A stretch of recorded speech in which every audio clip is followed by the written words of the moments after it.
Now wait, this is the Nick Winter Show, and I do the entertaining, thank you. Let's go out with something really hot for these folks. A big hit out of 77. Star Wars, nothing but Star Wars. Give me the Star Wars, don't let them end. Star Wars, if they should bar wars, please let these Star Wars stay. And hey, how about that nutty Star Wars bar? Can you forget all the creatures in there? And hey, Darth Vader in that black and evil mask, did he scare you as much as he scared me? Star Wars, those near and far wars, my seventh winner up here, Star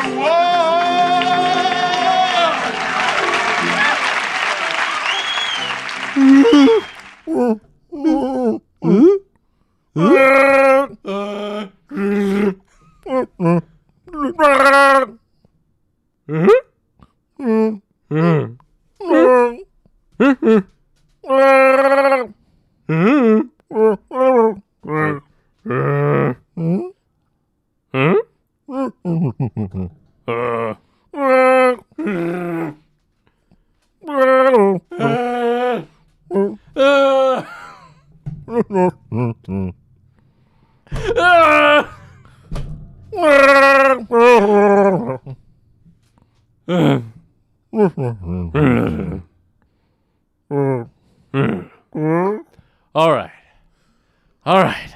Woo! That was our first Chew Hoodakoff. Yeah, if you speak Wookiee, you now know why we're not going to be doing Caligula today. That's right. Yeah, I mean, there's just something about this podcast. It's supposed to be an enjoyment for us, and when you talk about someone just going full on filth, stink fisting people. Well, no. Here's the deal. All right, I put up the poll, and because we have a tradition of doing tasteless movies for Christmas. I just threw Caligula up there because I was for sure certain you guys were going to vote for the story of Ricky O. Mm-hmm. Because that's an action movie. That's our wheelhouse. So I just threw it up there. I was like, no way they're going to this 2.5 hour movie. Right. They want the fucking violence from us. That's what we do. That's how we deliver. And no, you picked Caligula by half the votes. Right. By the way, first of all, I bet half the votes went to people who don't even listen to our show, so fuck them. I don't care what their opinion is. Fuck them. The other half, I think, are people that know Caligula by reputation and have not seen it. Because if you'd seen it, you now know why we're not going to do it. Well, we did it. We're not going to release it. Yeah, we spent several hours working on that episode. Yeah. We worked on all of our favorite bits. We wrote commercials for it. We brought those back for that episode. Yeah. We brought all of it back, and none of you fucks get to hear it. Yeah. So your sexually frustrated asses have to sit back for one more year until you get another tasteless movie in the can. And it won't be Caligula. We're never doing Caligula. Oh, boy. No, because here's the deal. Like, we just weren't having fun with it. We weren't into it at all, and we saved you 2 hours of your life because you would have hated this episode as much as we hated doing it. Whew. It was rough. Yeah. So that's it. But now we're going to give you something better. Right. Well, so we're giving you something a little less worse, I should say, not better. You thought Santa wasn't coming this year for us, but no, Santa slips in whatever the fuck he wants. He's been giving toys to all the kids and dick to all the moms. Because technically, if you're listening to this on Christmas Day, we're literally just. We're doing this on Christmas Day. One more thing about Caligula. I'm sorry, Timbley Stadium. There was a riot at Timbley on Wednesday because we didn't release an episode. I'm sorry. We're sorry about that. Yeah. We're sorry about that. That's why we're making it up because most podcasts would be like, fuck it, no episode this week. No. But like I said, we are recording this on Christmas Day. Well, first of all, it just shows how much we hate our families. Yep. That we're actually recording instead of spending time with our families on Christmas Day. But you're you're our family. And we're just as much of a family ourselves, you know. I mean, Millhouse loses her mind when Tim walks in the door. She does. She goes full Wookiee. We couldn't get the recording of her. She totally understood what we were talking about. She was actually getting a little excited. We had to quit our Wookiee soliloquy a little early because of her. Yeah. I think everybody's happy about that, though. Yeah. And if you were frustrated by that minute straight of Wookiee, how do you think we feel? It was 10 minutes. The first 10 minutes of this special, Wookiee. No subtitles. Nothing. Just Wookiee. You got a lot of shoulder shrugging, face turning. It was like reading a dog's eyes. Did you think, was Drago itchy? Was Drago Billy Drago? Yes. Because he did have a lot of face things going on. Yes. Not enough hand acting for this man, though. Well, they were covered in fur. Yeah, I know. So it didn't work for me, but maybe. I So- can't think of our better face actors. Yeah. So, Griff, this was your first. You've heard whispers in the wind about the Star Wars Holiday Special. This was your first viewing of it, correct? I can't. Yeah, this is absolutely my first viewing of it.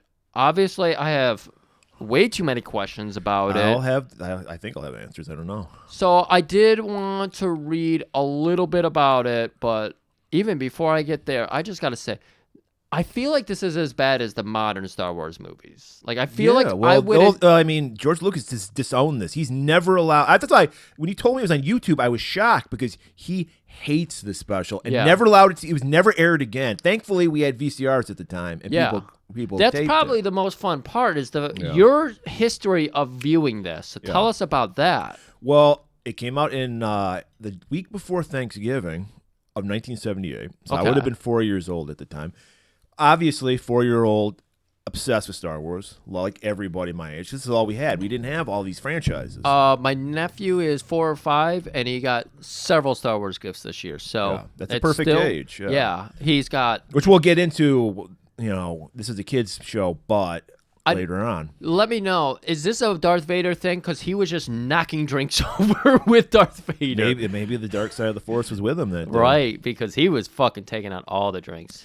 Oh, also, he says he has like Tourette kind of moments where he just starts yelling butt cheeks, poop on your head. Today, Was he been listening to our show? Yeah, today's. Sorry, what's his name? Dominic. Sorry, no Caligula episode. He's on my fridge somewhere up there, but I don't see him right off. You're the one that loves professional bowlers? No, that's Mark. Okay. Yeah. My niece and nephews are the best. His big moment today when he was like, I poop in the toilet and play with it. Like that. Wow. Because he just goes into those moments and he gets so silly. And that was his thing because he's poop obsessed. You know what? Before we get into the special, should we talk about our Christmases? You know what? We probably should. We should have some fun before the fucking terrorism that is this movie. Right. TV special, yeah. I experienced for the first time in my life, Griff, Cirque du Soleil. Cirque du. So you, of course, had premiere seats because we did have good seats. Well, Golan-Globus always. Yeah, we had a private box. Yeah. It was the choices were that or Les Mis, and yeah, I saw that was in town. I was surprised you didn't go to that. No, well, no, you're not surprised because I'm not a musical theater guy. You wouldn't go see that? No, I would not. I would. I was like, at least I can see people doing like. And here's the thing about Cirque du Soleil. I'm not going to take anything away from these people. They're very incredibly impressive. What they do is incredibly impressive. Yeah. It's just not for me. Yeah, it's not my world. That's fine, but you can still appreciate it. Yeah, for a point, yeah. Yeah. But most of the time, my eyes just glazed over, and I just went to my happy place in my head. That's good. But, I mean, my mom and my sister, I guess, kind of enjoyed it. My sister came into town from Seattle. I haven't seen her in like 4 or 5 years. And, you know, it's like we've said, Detroit's a factory town. It's not a tourist town, so there's not a lot to do. And she's grew up here, so she's done everything, even if there was a tourist thing. You go out and see the sports, or you go to see the things that are We were going to touring. go to a Red Wings game, but they were out of town. They were. Oh yeah, that's right. They were out of town, and the one game that they had, they postponed too. Yeah, because of the storm of the century, we got fucking a dusting of snow. It was cold and icy. Oh, it was cold as shit. You got to tell us about the roads though, because you actually had experience. Yeah, I had to see Cirque du Soleil. I had to drive down to Detroit, and the roads were shit. I mean, we didn't get a lot of snow, but it gets so cold, the salt doesn't work. So the roads were total shit. It didn't take forever, but it was still. I mean, I don't know how many cars I saw that were just on the side of the road. Yeah. You saw a fucking semi that had jackknifed into the median. Oh, yep. Seen way too many of those. And so, yeah, we had to do that treacherous thing. I mean, it was touch and go whether we were going to go because all week, 8 to 10 inches we were getting. Yeah, we were expecting. And thank God we didn't because I can handle cold weather. I can't handle cold, windy weather. And it was No. The wind was brutal. Thursday, especially terrible. Friday, little bit better, still kind of awful. Today, It's fine. Today was fine for me. today, The yeah. roads are fine today. Oh yeah, that was Friday. It was really bad. Then Sunday today was pretty good. We got more snow, which whatever, but yeah. Yeah, so we get there. It's at the Fox Theater, the lovely Fox Theater, Lovely Fox Theater. which used to be so run down until the Illiches bought it. Yeah. Well, My we sisters got actually saw the Smiths play there, like in the 80s, but it was a Wow. total rundown dump. Man, I wish Eye Patch Guy. I wonder if your sister knows Eye Patch Guy. When I was seeing that one woman for a while there, she kept taking me to the bar with Eye Patch Guy. I remember you mentioning Eye Patch. Yeah, that was the best part of seeing that other woman was Yeah. meeting Eye Patch Guy and just talking to him the whole time. But Eye Patch Guy, yeah, he went to a bunch of shows, and I think he's your sister's age. I wonder if they ever ended up in the same concert. I'm sure they have. I yeah. bet they have. So yeah, the premise was the night before Christmas. It was a Christmas themed Cirque du Soleil. And like I said, like very impressive what these people can do. It's very circus. Obviously, it's the Cirque du Soleil. So this is what circus people can do because they rightfully shut circuses down because of all the animal abuse. Thank you. So for now doing the that. people have to do this kind of thing. Yeah. So I mean, I'm glad they have a place to go. I agree. So we Hardcore. had, you had the people on the fucking swinging on the fucking fabric hanging there. Yeah. You had roller skating people doing Yeah. roller skating shit. Well, why not? I mean, rad. Exactly. Yeah, There was a chick riding a bike. That was her thing. of course. And so it was just, and it, with a, I guess, I don't know what, it made no sense to me. It was like a girl, her dad bought her a bike. She didn't want nothing to do with it because she was into her iPad. Oh, they do little stories? It was kind of, I didn't understand it, but it was kind of a story. Like little vignettes, maybe? Yeah, vignettes. That'd be a Yeah. perfect thing. Yeah. Because there was a Santa Claus guy, but he was like a grimy, dirty Santa Claus. Like he had a Oh, black hell yeah. beard. Punk rock Santa Claus? Yeah, and he had like a pimp kind of coat. Brian like, last played him? No, and his whole thing was juggling, which was impressive because he had, I think there was supposed to be torches, but they were shaped like bowling pins, like they usually do. Yeah, but he was yeah. whipping them really fucking fast. Dude, so that was impressive. I fucking love, I mean, I can juggle 3. I'm almost close to 4, but I don't practice enough. Juggling is a very fun hobby. Okay, Not that kind of juggling, though. And he did the thing where he juggles with his like bowling ping pong balls with his mouth, kind of thing. What? He spits them up and juggles them. Yeah. So yeah, I mean, it was impressive. I'm not going to knock these people. What they do is, I couldn't do it in Right. 9 years, but it just, it's too happy for me. Yeah, Like, you I mean, need- Christmas. I'm not a Christmas guy. I think we know that. Yeah, like I had a moment when we were driving back from a very far place, Kayla's parents' house, and as I was coming back, You saw the beautiful side of Michigan. beautiful real side of Michigan. real side. Trump signs. I finally saw because usually our Trump signs are just for 2020. Still, they just leave out the ones they already bought. I finally saw a Trump 2024, Wow. and I was very impressed. I was like, "Wow, you're so invested in this. You bought it twice." But yeah, we got to see all that, and she was like, "What do you usually do on Christmas Eve?" And I was like, "Oh yeah, the last 10 years, nothing. I sat home alone." Don't get together. I That mean, was like what when you grew up? My whole thing was Christmas Eve was the whole family, like Yeah, extended family, exactly. aunts and uncles, and then just the family was Christmas Day. Yeah. where you got presents from quote unquote Santa, that kind of shit. Christmas Day? Yeah. Yeah. We went out to Grandma Hegeman's. That was that day. So my grandma used to live in Detroit, so that was always fun. They had a crazy old house and everything. That was really cool. And then they moved out to Wixom, but yeah, for years. And then it just became too hard for Grandma, Right. and so it just got a little less and a little less. And Grandma passed like several years ago now, and so after Grandma passed, we just never did anything on Christmas Eve anymore. Okay. But that's what it used to be. Go see them, get some presents from those aunts and uncles, open one gift when we got home, then the next morning, Santa's gifts arrived. Right. You go fucking nuts, ape shit.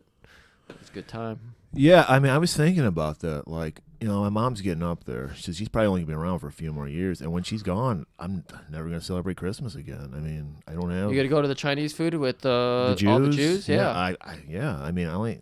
That'd be a good fucking time. Yeah. Most Jews like to Buy party, yourself. man. You can bring the Manischewitz, Manischewitz. yeah. Yeah. Dreidel or two. Yeah. Maybe grow out your chops. Oh, yeah, you would love those things where they grow out those fucking long, droodly bits. You could grow. I see it now. You would look like Mel Gibson in Road Warrior. Or Thunderdome. Yeah, then I'm going to do it. But yeah, so did you get any presents this year? I just do donations. Donate in your name. My mom donates things. She did it in honor of my grandma. My grandma passed in the last year, so everything was just done in my grandma's name, which is A-okay. I got kind of disappointing. I got a book about Escape from New York, which sounds interesting. But it basically turned out just to be this big picture book. There was like probably 20 pages worth of text in it. So it was like, I was hoping I could just dive into this movie and learn all this shit. Learn from like the stage grips and shit, Yeah, like what was going on, no. like weird stories to talk about here. No. Because we've never done New York. Right. If that was full of content, if we could Right. bring you New York and actually do like a research-based episode. Yeah, we don't do research, but yeah, if Well, we did research. that yeah. episode we would have had. Yeah, so that was disappointing. But I got a book. By the way, this is shit I tell my family to buy me because obviously they've only known me 48 years, so they don't know me at all. Yeah. So they don't know what to get me. It's so much harder when you do know a person. I bet you fucking Matt Sosi knows me better than my fucking mother does. I bet he could buy me a more thoughtful It's gift. possible. It's Yeah, like gift. The more you get to know somebody, though, the harder it becomes to buy them something. Yeah. It's like, what do I could buy you a comic. I have to assume you have every comic I could think of to buy you, though. Yeah, Griff and I don't exchange presents. Yeah. Yeah. It gets really fucking hard. But I got, and this is going to be good for February, I got an Encyclopedia of Blaxploitation films. That's beautiful. That's great. I can't wait to Yeah. dig into that. And it hasn't come yet. This I'm really excited about.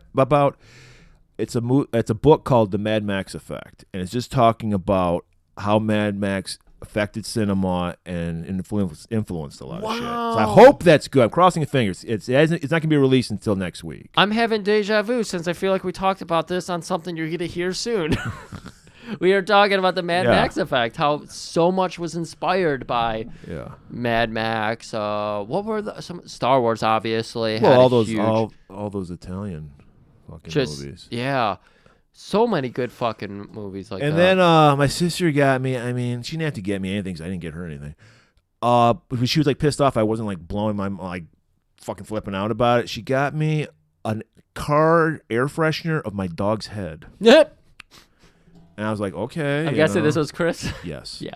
I was gonna say when you said blow it, you're like, this blows my my mom. Like if she got me like I don't know. I mean, it's fine, it's cute and all, but it's kind of temporary. Like if she got me like a fridge magnet over her head, that'd be that would cool. last forever, you know. Or she took up cross stitching and like cross stitch you. No, she would never do that for me. I'm not that. Well, I'll work on that. Okay. Maybe my nimble fingers can do you a cross stitch of your Okay. dog.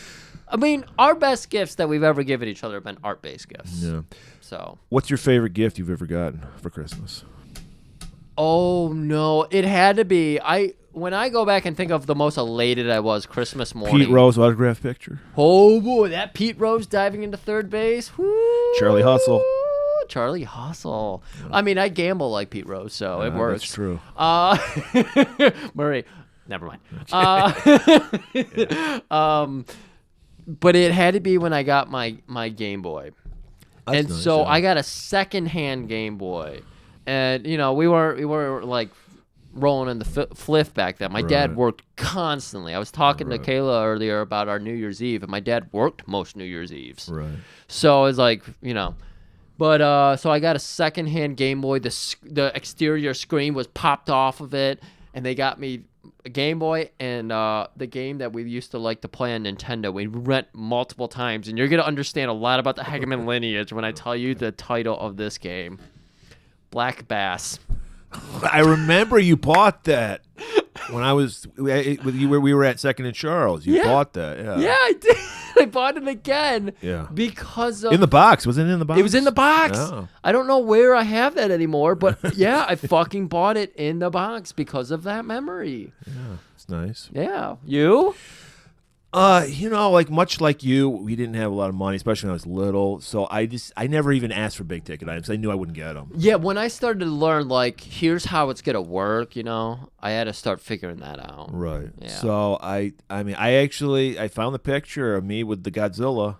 Yeah. But I didn't even, that was weird because I loved it. I didn't even know it existed. Like when you were back in the day, you don't know what's going on in the world. You never go anywhere. You're just stuck at home all the time. Right. So unless you saw like a commercial, you never knew what was out there, you know. Yeah. So it was a surprise to me because I didn't even know it existed. So it was cool because I love Godzilla, as we explained in our great Godzilla vs. Megalon episode. Yeah. Which is killing it right now. It's fucking doing great. Fist of the North Star, people. Fist of the North Star. Give it a shot. Go ahead and give it that shot. Gary Daniels ruining my fucking day. Yeah. If you like hearing Griff get angry and pitchy, yeah, that's the fucking episode for you. But let's get back to Star Wars Holiday Special. And I like, thankfully, even in 78, they were like, it makes no sense to be Christmas. Because, like, are we going to be that arrogant to think Jesus' message it went a long time ago in a galaxy far away? So the thematical theme here couldn't be Christmas. So it's a very what's the word I'm saying for all religion? Encompassing?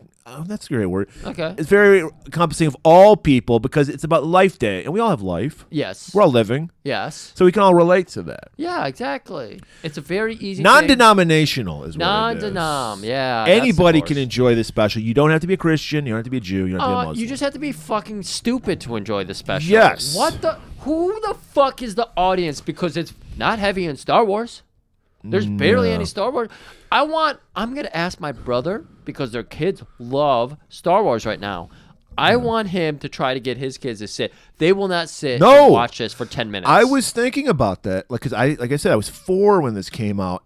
And yes, I would have been bored to tears by 45, well, about probably 75% of this show. 75? Anything that had nothing to do with Chewbacca or the Star Wars characters, I would have been like zoning out. Right. And that's basically it. It's 75% nothing to do with Star Wars. It's a fucking rough ride. And I mean, it starts out. We gave you a taste of it, a scale model of that bullshit.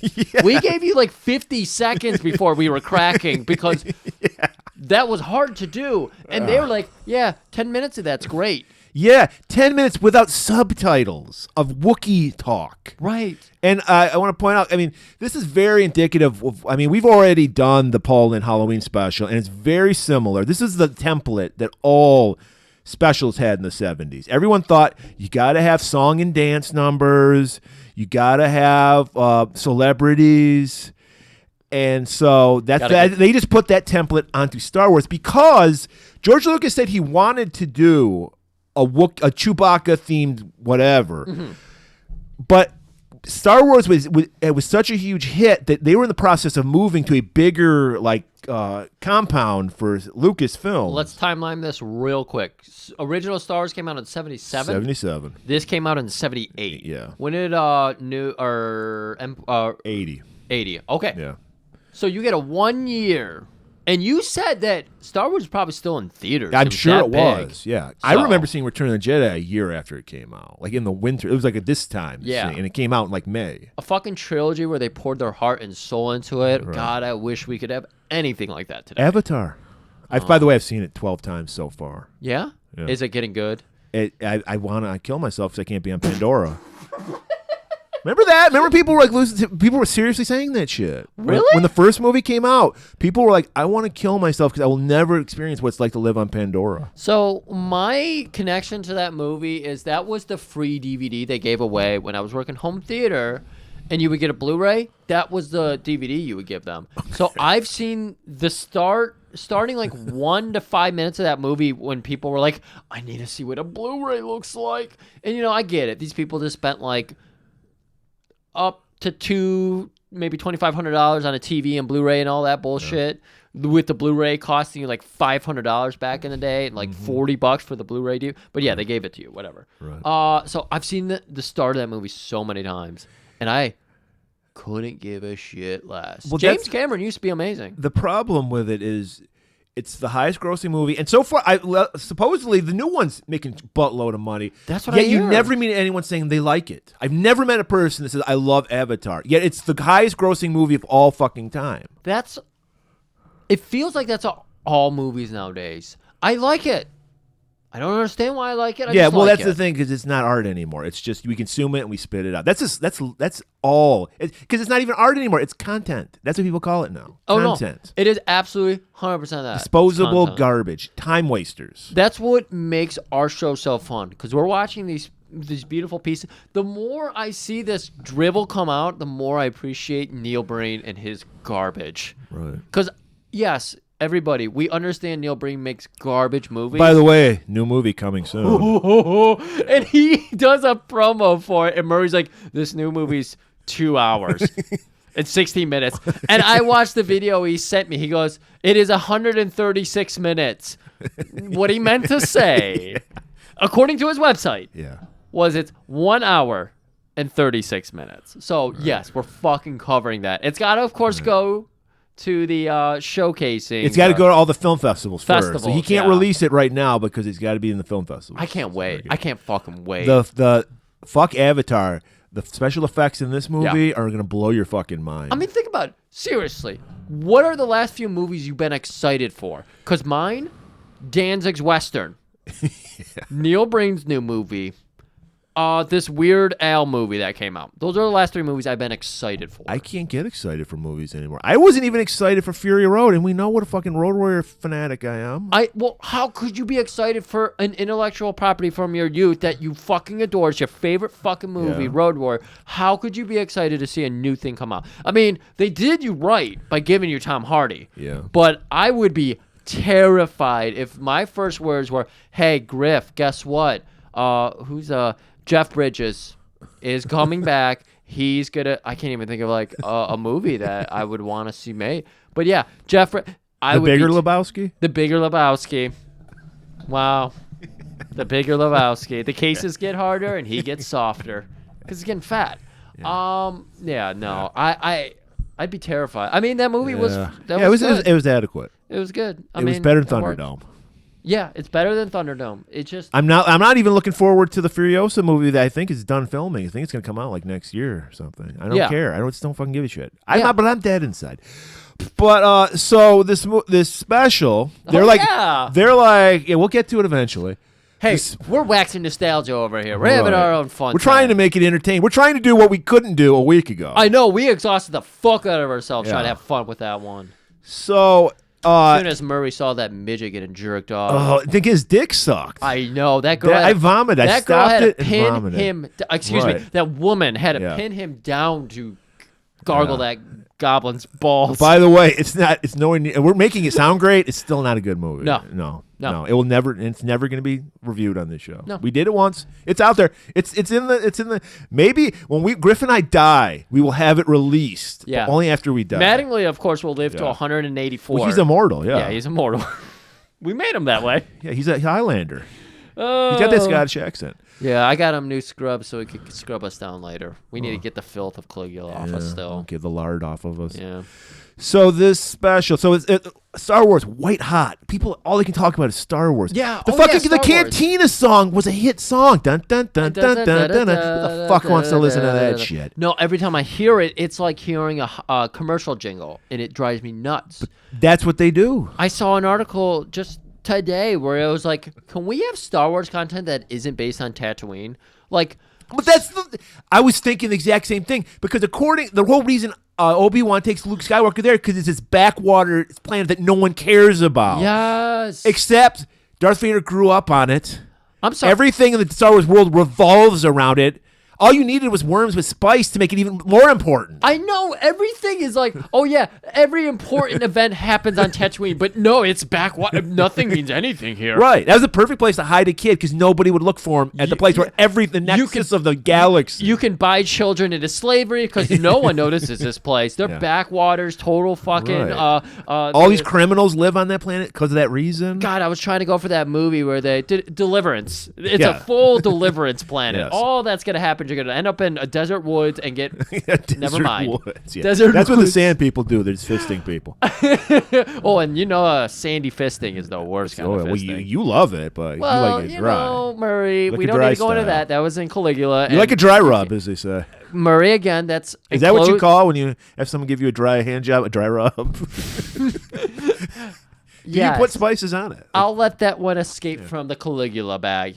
Murray, it is called a dry rub. And yes, you do use fragrant seasonings. Flagrant? Did I just say flagrant? Yes, you did. I like a nice smoked paprika on my cock. Okay. Like that little burning sensation? Well, that's a hot paprika, but I do like that too. But only sometimes. In the winter. So Star Wars Holiday Special. So they're like, we have to strike while iron's hot. We need to make. I'm sure all the networks were like bidding war to like get the rights. It had to be because you have the big three. You got the ABC, you got the NBC, And you have the CBS. CBS, the Fox wasn't even around. Oh, really? It No, wasn't? Fox didn't exist until the mid '80s. No shit, because I said three and I totally forgot about Fox. I didn't realize that. So you just had NBC, ABC, and then you had CBS, was a CBS. who ended up landing this big ship. And they were like, what are we to fucking do with this car we've been chasing? We got the guys. They want to do something. They want to make it about Chewbacca's and Wookiees. I want to say, in their defense, Lucas was like, absolutely no subtitles for the Chewbacca talk. Oh, he did say that? Yes. He said you cannot do that. Because, go and figure, who was behind the writing this? Our friend from fucking Paul Lynde's My Halloween favorite special. comedian. Everyone's favorite. He's almost half Wookiee.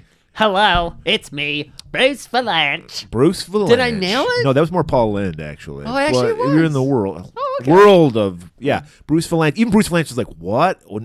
What? I can't, like... I got to Oh, write I'm- Wookiee jokes? I mean, like- if you speak Wookiee, the first 10 minutes are full of fucking jokes. Yeah, it's amazing. They land. But none of us do, so... Every one of them lands. The Yeah. joke about a 5'2" cat kills me every time. So Lucas always had an idea he wanted to do a Chewbacca planet-related kind of movie or TV, whatever. So that was the plan. We're going to do Chewbacca's family. We're going to meet why he's fighting for the. Do you ever notice also in Star Wars that this goes with what we're Topical. talking Okay, about? okay. How he's obviously a smart sentient creature because he knows how to fix the Millennium Falcon, which Han Solo does not know how to do. Right. Yet they treat him like he's a fucking pet half the time. It goes to show Americans and how we just disrespect anybody. Americans. It's just people. Okay. Human beings. Okay, that's fine. I know Yeah. Americans better than anybody else I know. So All people are awful. That's the one thing we have in common. That's good.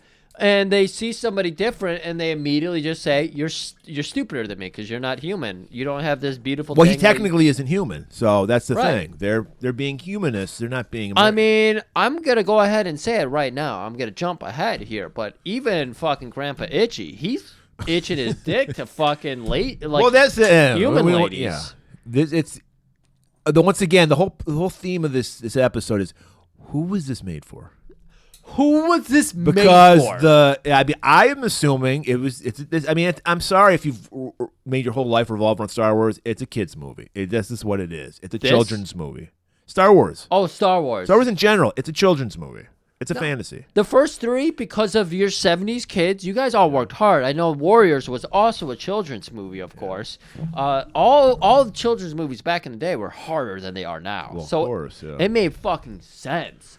But yeah, it's like you guys So got there's good. a lot of adult, well, not a lot, but there's some adult themes in this movie that's what, and especially for network TV in the 70s, came off really bizarre, which we'll get into when we get into the episode. Yeah, we'll get it. We'll get in there eventually. Yeah, eventually. Well, we didn't want to give you for Christmas a fucking half-hour episode. Look- This is an episode. This isn't a tippy tap. This is a full episode to make up for the episode we didn't drop on Wednesday. I'm not labeling this a tippy No, tap. this is not a tippy full tap. on. This is This full is on. full on Golan-Globus. Welcome to Christmas. You're getting fucked with some holiday special. And don't think of it as a late episode. Think of it as the next one being an early episode because you're going to get a kick-ass episode in 3 days. Oh boy, I'm excited for that one. You should be, and you listening, you should be too. Right. Where were you going? You had a point there. My you were point getting, is, you were getting well, started.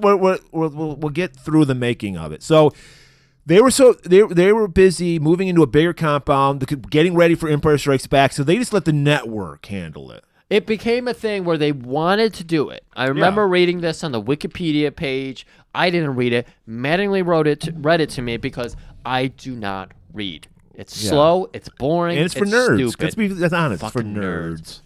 We're not nerds. And so I was seeing that, yes, in fact, Lucas wanted to be involved. He was like, I'm fucking stoked to do this. I love Christmas. My Yule log is the favorite holidays. thing. I love holidays. This is Star Wars holiday Life special. Day needs to be a thing. Right. And so, yeah, all guns a ho. And then they were just like, All hey, we guns don't. a-ho. All guns a ho. Is that a thing? All guns a ho? Yeah, of course it is. Everyone says it. Okay. And yeah. I lost. Lucas wanted to do it, but he was busy But he was busy. making actually a great movie, Empire Strikes Back. Oh my God. Those 3 movies are actually so good. Yeah. They're so good. And so they ended up handing it to the same team that are running movies today, studio people, who are just like, what are the demographics today? Right. Well, they didn't know what to do with it because, I mean, you got to think how really innovative Star Wars was at the time. I mean, because people did not take science fiction seriously at all. It was like the redheaded stepchild of like movie genres. So now they, like I said, all they knew at the time, because like during the summer when reruns were on, it was all about specials. And so they had a template for it, and they just put Star Wars into that template, which is song and dance numbers, which have nothing to do with Star Wars. Like you said, Paul Lynde special. Celebrities, especially from the network. You want to get people who are on the network hit shows that you have. Battle of the Network Stars. Well, yeah, but they like. I just mean the networks had their stars. Right. That's all I mean. And they just wanted. So it's about basically self-promoting. So you want to promote Star Wars, but you also want to promote your network and your network shows. So you get your most popular stars on your network onto this special. So there's a lot of bizarre choices in who they picked. Yeah, Peter Falk would have been great, by the way. Oh my God, I would have loved to see. That would have been my favorite. He would have been perfect as Sondon, or that character that's working with them. The character that's working. Oh, Shondon. I call him Shondon. I called him Sawdust. Well, he's as appealing as Sawdust. Because fucking Christ. So that's basically it. They just did your standard 70s, summertime. Well, this came out in Thanksgiving time, but special. They needed a better host, quote unquote. Yeah. Because Paul Lynde helps carry along the Paul Lynde special. They have nobody to carry this thing. Well, you can also tell that. Oh, by the way, if you haven't seen this, it's on YouTube. Yeah, go. Because it's funny. I've seen this movie 3 times. I saw it when it originally aired. Oh yeah. I saw it 20 years later when I bought a bootleg VHS at a Comic-Con. And this is How much do you think you paid for it? Probably $20. 15 to $20 probably. Was this just kind of like, oh wow, this is rare, I gotta get it? Well, yeah, there was no internet. So it's kind of like I have to see it because this is what we're going to talk about right now is that sometimes you can't go home again. You can't, because I had fond memories of it because I remembered absolutely nothing about it. And there's only one thing I remembered. And what's your guess as to what I remembered? The cartoon. That's wrong. I will tell you when we get to it. One thing I remember. Wow. I absolutely forgot the cartoon. I had no idea Boba Fett was even in this fucking thing. Spoiler alert: Boba Fett is in this fucking The cartoon is fucking awful in like the animation. Yeah, for it's some very of them, bizarre. Yeah, but I thought the cartoon was kind of cool. that was the only entertaining thing in the thing for as me. an adult. Yeah. Well, as a first time watcher, I was like, Yeah. oh, that's kind of neat. I would love watching weird Star Wars like stories like that. Yeah. So I was like, so all I had were just.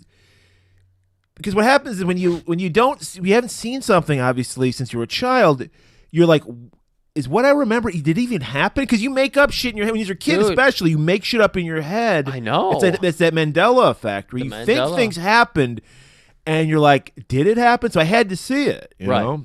And then I watched it. I was like, wow, I don't remember this being so fucking boring and so not Star Wars. Yeah.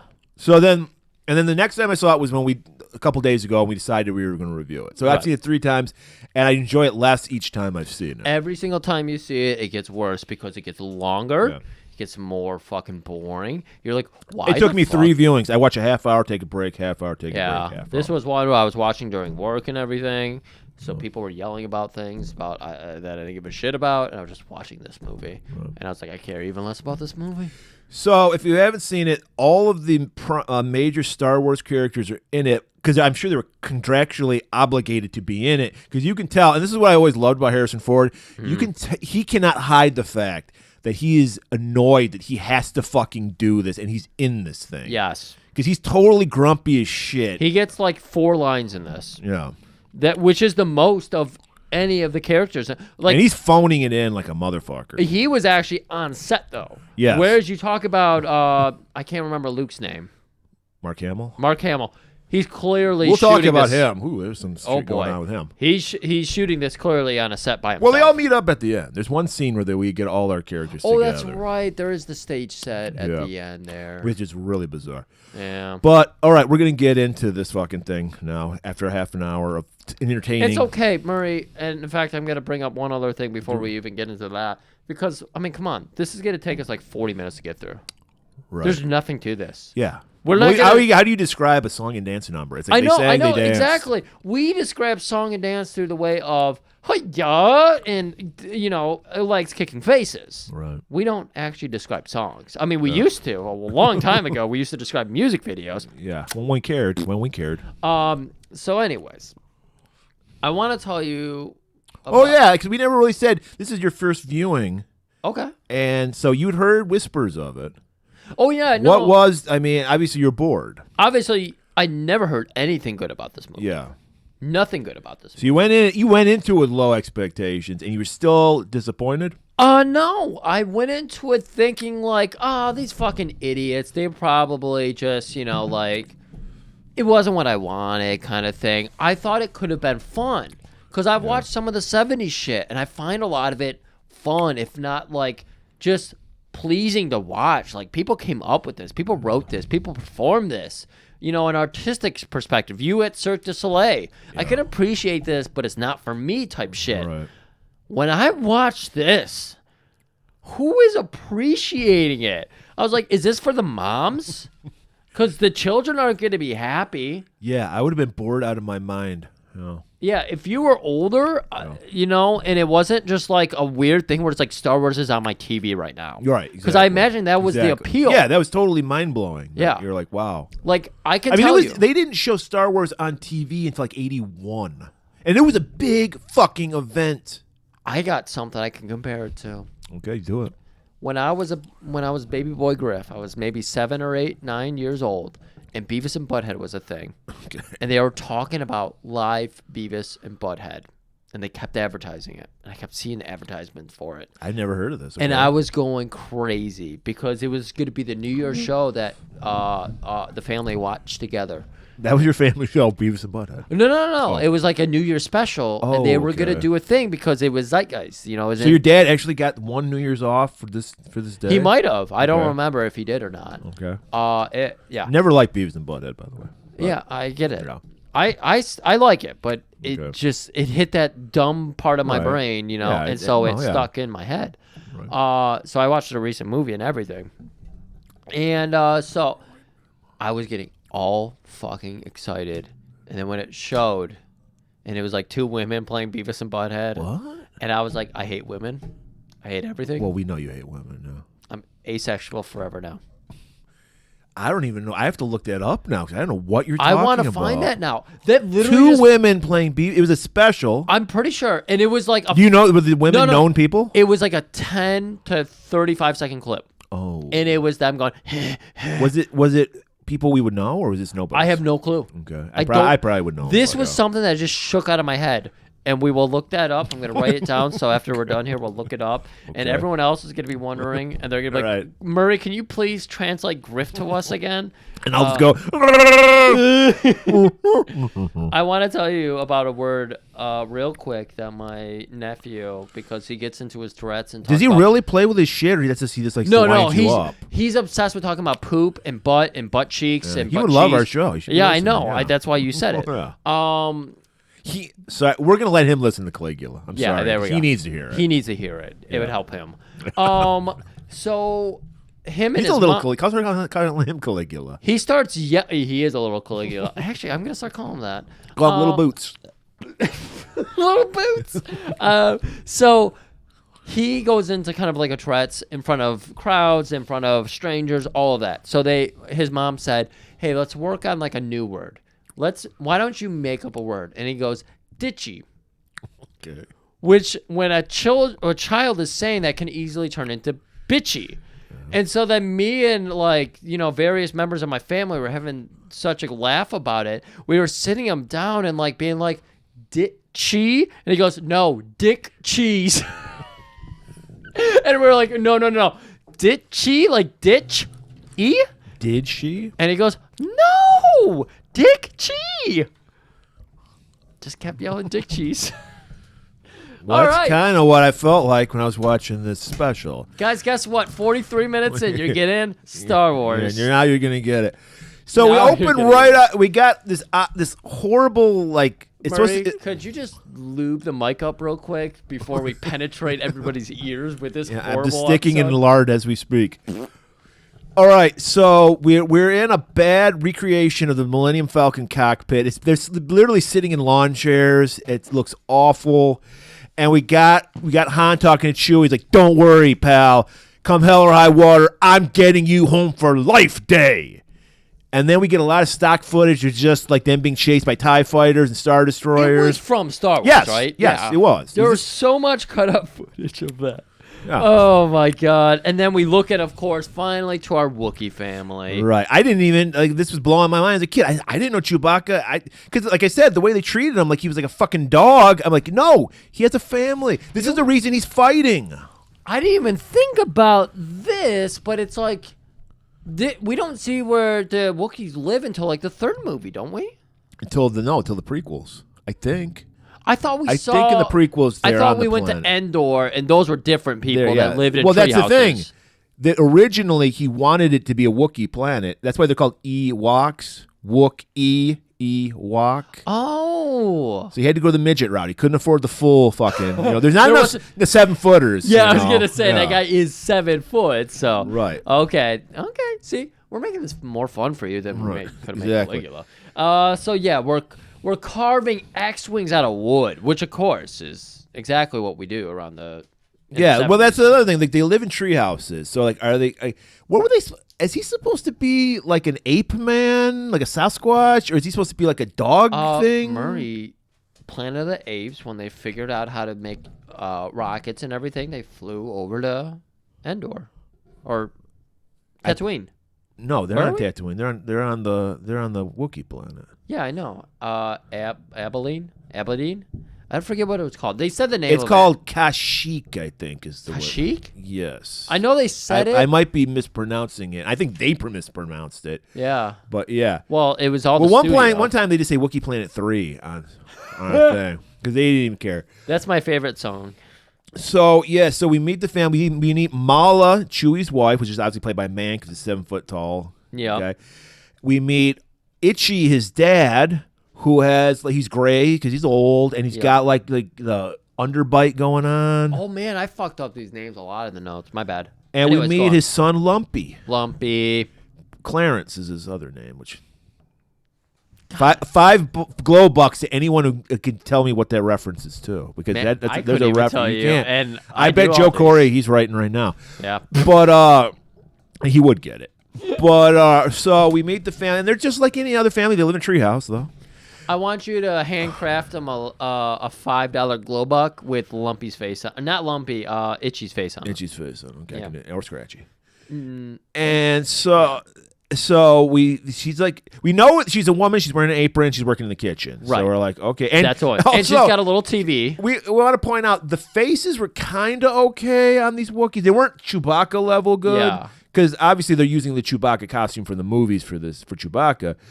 The bodies left something to be desired. It looked like a bunch of shag carpeting they just stapled onto a guy's It body. was bad. Yeah. But yeah, you're right. The faces, because they wanted to do a lot of close-ups on the faces. Right. And they because- do a lot of them, yeah. Well, we don't speak Wookiee. Well, we speak Wookiee. Not a lot of people speak We speak Wookiee. it, we just don't understand it. Yeah. Yeah. Murray's first marriage was done in Wookiee. Yeah. He of didn't course, do yeah. Klingon. He did Wookiee. Yeah, well, of course. You know I'm just different that Yeah, way. you're a Star Wars boy. Right. Yeah. So, and we see that she's a woman because she has like big fake eyelashes like women have now. Yeah. And big fake tits. What was that? Like, come on, we don't need that. We can understand. Well, she had to We fill saw out the apron. We know it's a She woman. had to fill out the apron, though. Yeah. If she was flat-chested But in this apron, is 78. Woman's place was in the kitchen. So we understood apron, woman character. and she literally did not leave the kitchen of because course. when she did, a laser shot down by her feet. Right. And they went, so we see Itchy like they fly spaceships, yet they're primitive enough to whittle still. Right. He's whittling an X-wing Not fighter. even with a laser scoop or anything. He was using handcrafted tools and all that. He gets yelled at, of course, because he's a kid. He's playing around, but Lumpy's he's playing with one of the carvings of the X-wing. He's imagining he's Luke Skywalker's hero. Grandpas can still have fun. But kids have to do chores. Of course. Time to take out the trash. And, of course, Mom can't leave the kitchen, as we've talked about. Because she's getting the Life Day feast ready for Chewbacca. Chewbacca's coming. Han is going to get him there. So he takes out the trash, and then I thought this was very dark because they're on a treehouse. I think he was contemplating suicide. I think 100% he was. I was like, I'm going to write this into the notes. And I was like, no. But apparently I did. I wrote him in. Oh, you did? Because we're on the same wavelength. Oh, wow. Because I wrote that because he literally, and they do a close-up of his face, and then they do the rail, and then they zoom out to show you he's going to die. The worst green screen you've ever seen of him. It waves in the wind. Yeah, because it's basically the house is just a bad... Unlike Conan, which had great fucking scale models. Oh, boy. This is a bad painting of a treehouse, and we see the actor playing Lumpy walking along a railing. They're like 1,000 feet up. Yeah. And, yeah, he's basically like, what is his life? He's having an existential crisis right now. I didn't expect to be this deep on a fucking dumb Star Wars holiday special. Right. So after he's done his contemplation, he comes back in from... He said, no, another day. Clearly throwing his trash just over the rail. So how much do they care about the environment if they just throw their trash over the rail? If I know my Star Wars nerd history enough, I believe that... I know you do. You know the lizard guy bounty hunter? Bosk, I think was his name. He's a lizard. I don't, but go on. I believe they live on the same planet, and the lizard people live on the ground. They eat all of it, like ghosts. No, they hate each other. So the Wookiees and the lizard people hate each other. Oh. I believe. I might be wrong about that. There is so much good lore that could happen in Star Wars, and they piss all over it. Well, yeah, the dude from Red Letter Media said it best. There's really no story to Star Wars. Like there's not a lot of places you can go with the Star Wars mythos, if you will. Really? That's why he prefers Star Trek. Right.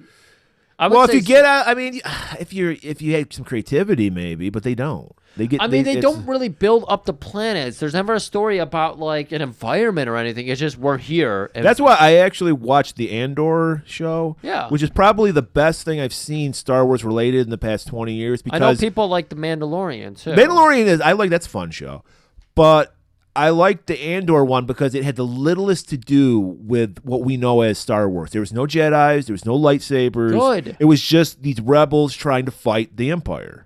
I don't get why Star Wars is like, no, people need lightsabers or it's not Star Wars. You've got the fan base. Do some cool stories around it. Stop with do true crime in Star Wars environment without lightsabers. Right. So Lumpy comes back in from doing his chores, and kids get bored really easily, so they got to find something to distract them. I mean, Grandpa Itchy, he's like, this lump needs something. It's definitely not some peaches. So he's not old enough for peaches yet. So he's like, put on the old VR. This is very ahead of its time. They were. I mean, this isn't a total waste of time. A lot of the shit that's in this movie we're using now, including accounting machines, because that's what goes for computers in this thing. You see that shit? 100%. Like Leia was doing accounting in her scene. I love like vintage computers and all that. Well, you get them here. Fun to There's see. a speak and spells used as a communication device. That's how fucking low budget it was. My God, the whole We'll get there. So we'll have fun. Everybody, we're having fun. So Itchy's like, I got to give something to distract till his dad gets here. I know the fucking holograms. We saw Leia in Star Wars. Help me, Obi-Wan. You're my only hope. Yeah. So he puts on. What was that? It's my oven. Okay, he puts on his own. Apparently, Cirque du Soleil is eternal because even in '78 it existed, but it's Cirque du Starlay. Woo, Marie. We just see some holograms do some. And this, I would, as a 4-year-old, I would have tuned out on the scene. I would have been bored out of my mind. Yeah, I don't know what bald guy, a sinister-looking bald guy with one pirate boot that went up to his thigh. Did you notice he had one boot? And he was just like leading these people, and someone's doing like a uneven parallel bar Gymkhana move. Right. I don't. Again. First, like real, kind of like layered variety show aspect we got here was this, and I was like, "Who the fuck is this for? Is this a spectacle? This is classic variety show This material. is young warrior style. Like, I'm going into my art world now. You're going into my brain. You're seeing me design some digital effect. I don't know what the fuck is appealing here. Like, It wasn't appealing I to me. appreciate a lot of the early effects. Nothing happening here is impressive. This is just It's just acrobatics. It's something to distract Lumpy. in weird alien outfits. Yeah. That's it. So Mala, she's worried. She's got to get the turkey in the oven. She's like, when is I want it to be piping hot by the time Chewie gets home. That's right. So she's got to call him and see what's going on. But it just happens to be when the Cirque du Soleil's Yeah. ends, so he has to get over there and start doing some dishes. so she calls in to ask Luke what's going on. But there's a busy signal because she's using the landline.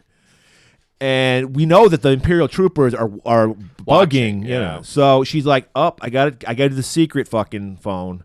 So she has the old, in the TV entertainment center, pushes a button, TV goes aside, and we got another video screen for the secret rebel phone to call Luke. Yep. Well, I mean, they check for the starships, if there is any starships coming in first, and we just get readouts that don't make sense to us. Yeah. It's not even in Chewbaccan. It's in another language. But they read that language, and we just understand they read that language.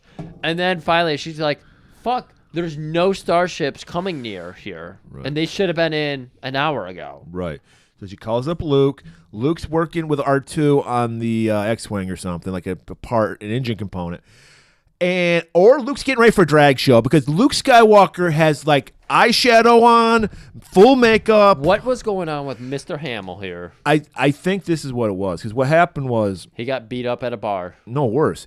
He was in a car accident between Star Wars and Empire Strikes Back, which is why in Empire Strikes Back he gets attacked by that Yeti monster. Yes, because he had noticeable scars on his. You notice. When you see Star Wars, he has a handsome kind of boyish look to him, and then he looks rough in Empire Strikes Back. I didn't notice that, Yeah. but next time I watch it. So I think I don't know when he had that. Maybe he had the accident, so this was to cover up the scars. That's what I That might think. have been it, yeah. Because he was totally glammed up. I got to see they did that at Redford, the 3 originals, and that was the only one I went and saw was Empire Strikes Back. Okay. So he assures, I'm sure Chewbacca and Han are fine. We can always trust Han to get him where he needs to go. You don't worry. They left. Then we got to get a distraction so that one of his engine he's working on starts smoking. He's like, I got to leave, This is straight out of what I think I saw at Universal Studios or something, where they would just have engines. I thought it was a rocket. It looks like a weapon. It doesn't look like an engine. It looks like a weapon.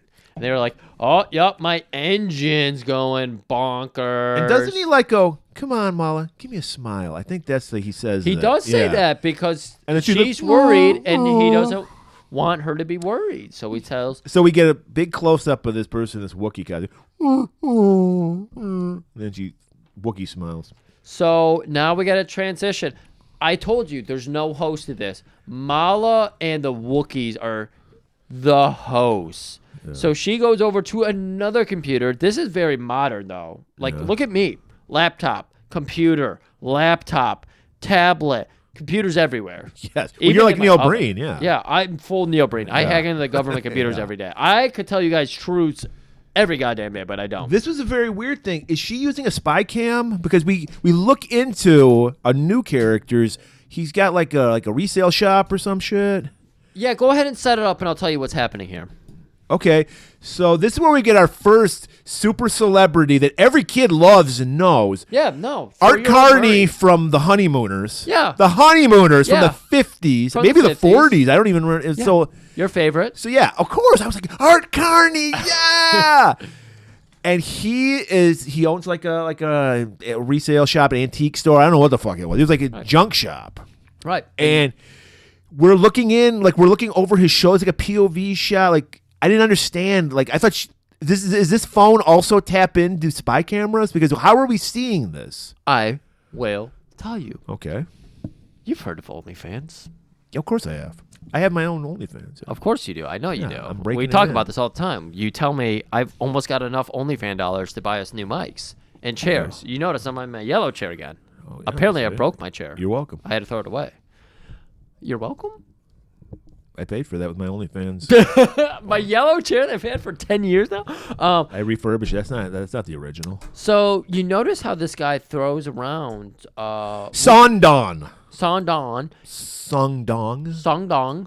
He throws around Wookiee smut all the time. He's constantly Well, shitting we on don't know Wookiees. that yet. We don't see that. I That's know his this. side. That's I his know side this, hustle. But we're getting people ready for this. Yeah, side hustle. So he kind of shits on Wookiees. And he's in the store. Because he's throwing the guy off. Or is he?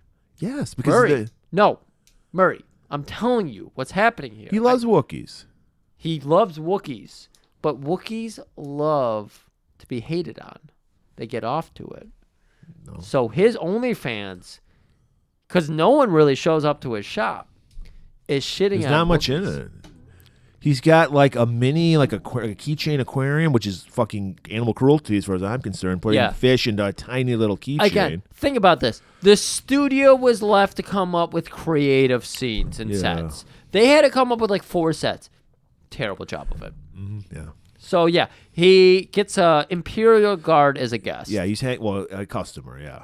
He's looking around. Customer. We already recognize him as a Star Wars fan as being an evil force, an Empire Right. person. And he didn't even have a British accent. But his outfit was so evil. Didn't even need it. Yeah. And he's just looking around, and Sondon's trying to get rid of him. He's just like, hey, here's this. Look at this piece of junk, and look at that piece of junk. And then he gets, I think Mala calls him, because does Mala talk to him? Because he lets out like some clues. Yep. Like a- He like speaks a to her coded, co- like, He speaks message. Wookiee, so she's at him. And Well, nobody speaks Wookiee. Do you notice that? Like, Han Solo never speaks Wookiee. He speaks English to Chewbacca, and somehow they know what they're talking. well, it's offensive. I don't think the human tongue can make those sounds. I mean, I can because I'm brilliant, but Well, we heard of Griff. course. He can't do Wookiee for shit. Yeah, you just heard me do that, Yeah. and it sounded like an idiot humping a doorknob or something. So he sends a coded message to Mala. He does excuse himself and then talks to Mala. He's like, sir, I have a customer I need to talk Of course, to. it's done on his OnlyFans screen. Right. And he's like, oh, Mala, you're calling about that shag rug? Hint, hint, Chewbacca. I've got my best Hans on it. No, he said, I have a nice little old lady is sewing it. It's kind of a hands-on job. Wink, wink. It's on its way. Don't worry. And I'll be by later with that proton pack. Also, it turned into Ghostbusters. Proton pack as well. So if Son gets the fucking guard out, he's, Yeah, he shows him off the new. I didn't even know Manscaping was advertising in the future. Yeah. Especially in the 70s. We were all about hairy junk in the 70s. I know you guys. I've seen your were- smut films, and Yeah. you guys have pubic hair everywhere. Right, yeah. It's like if you're not laying on a bed of pubes, you're not getting fucked. But yeah, basically that's what fucking is, just laying on a bed of pubes. That's right. Cha-cha-cha-chia. Oh. But everybody had better teeth because they're pulling the pubes out of their teeth like floss. Oh, They didn't your get the. gums. They didn't. Yeah, they You didn't mean get your gums? You noticed that? Yeah, I noticed that. Every time at the end of a money shot, we saw this in Caligula, of course. They just come up and they're pulling the pubes out of their teeth, and so they're pristine gum line. Exactly. Yeah, No I get it. gingivitis. No gingivitis. Lots of butt cancer, but no gingivitis. What were we talking about with butts earlier? I don't know. We're talking about Star Wars right now. Star Wars. Because he says, "Yeah, check out. I got the latest laser manscaper," and the guard's like, "I loved it.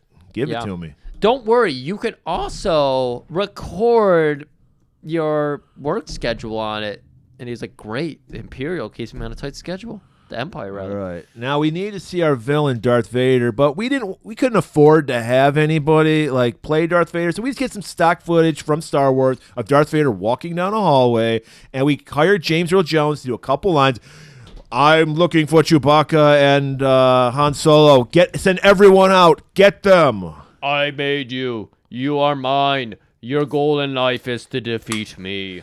All right, so it's getting serious. I was kind of scared because Darth Vader's a scary guy. So we need some light comedy. Dom's favorite character. We Not need scared of him. we need another classic.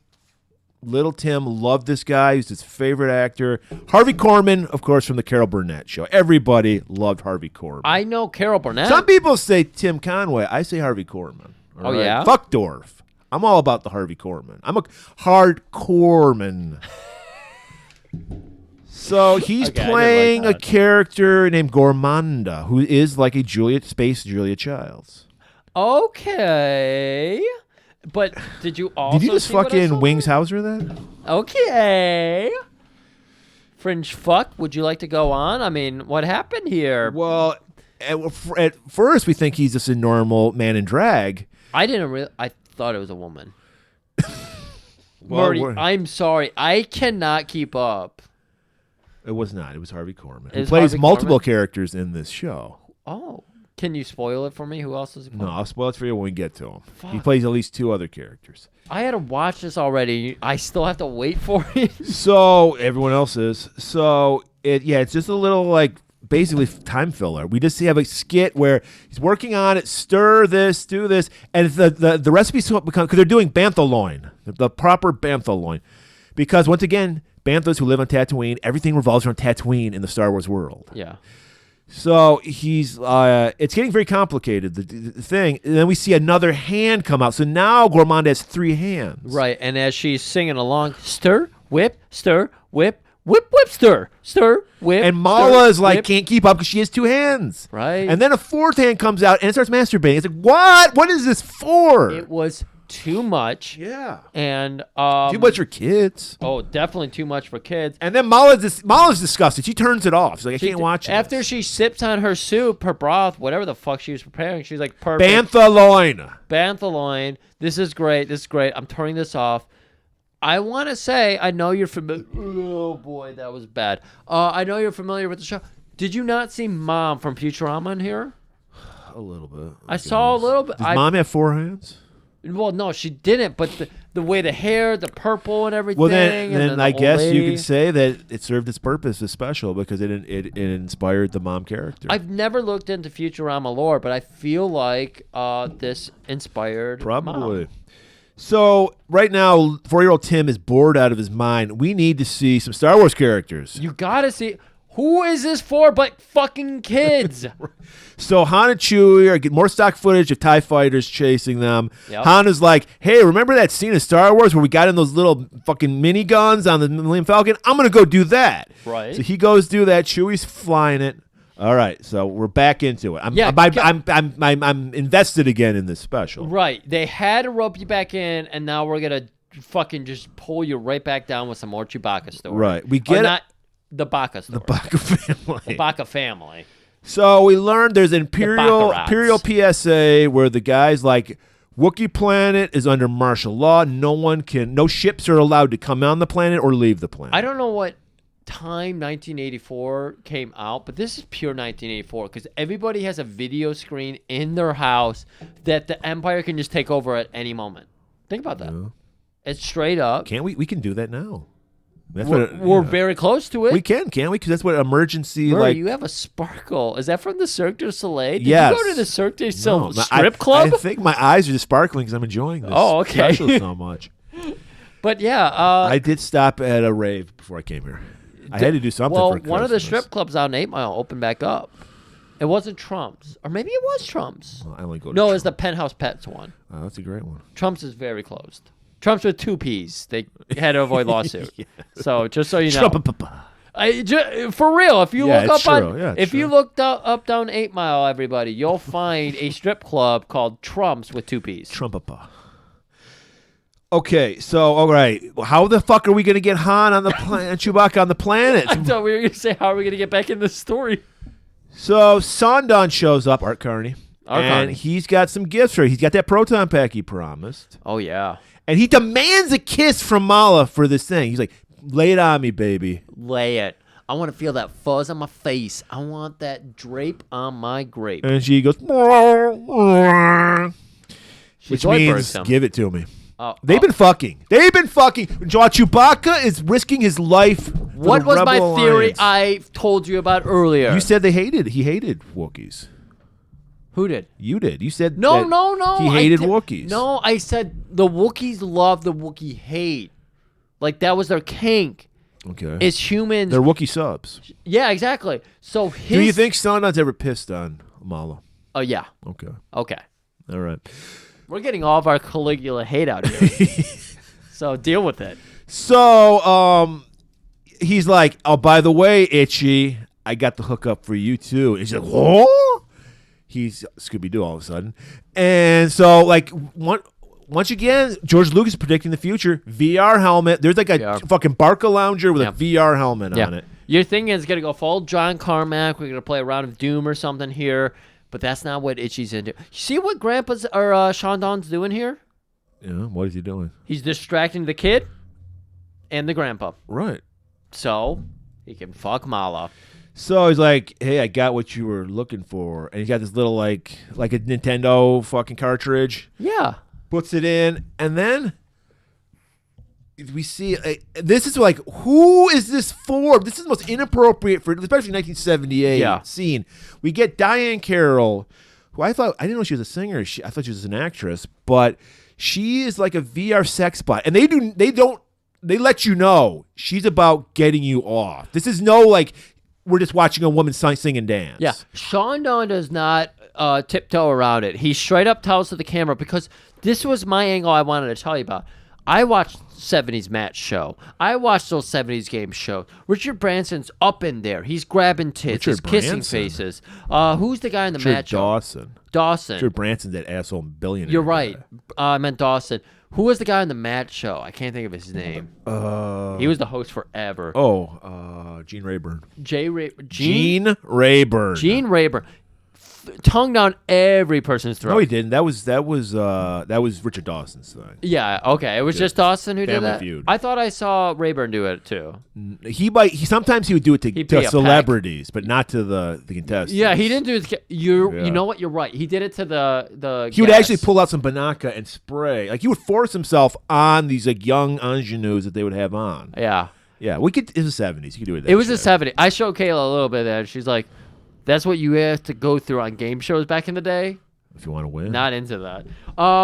So anyways, I see what's going on here, though. He's getting all the family out of the way, and then he's going to sit Itchy down, and he's like, I got a great thing for you. And he's like, you're going to have, like, you got coconut lotion over? Wait, coconut lotion? Coconut oil? What do Wookiees use to jerk it with? I don't know, because you don't want to gum up your fur. He did hand him some wet naps, too. That's what I was thinking. I was like, you don't want to gum up that fur.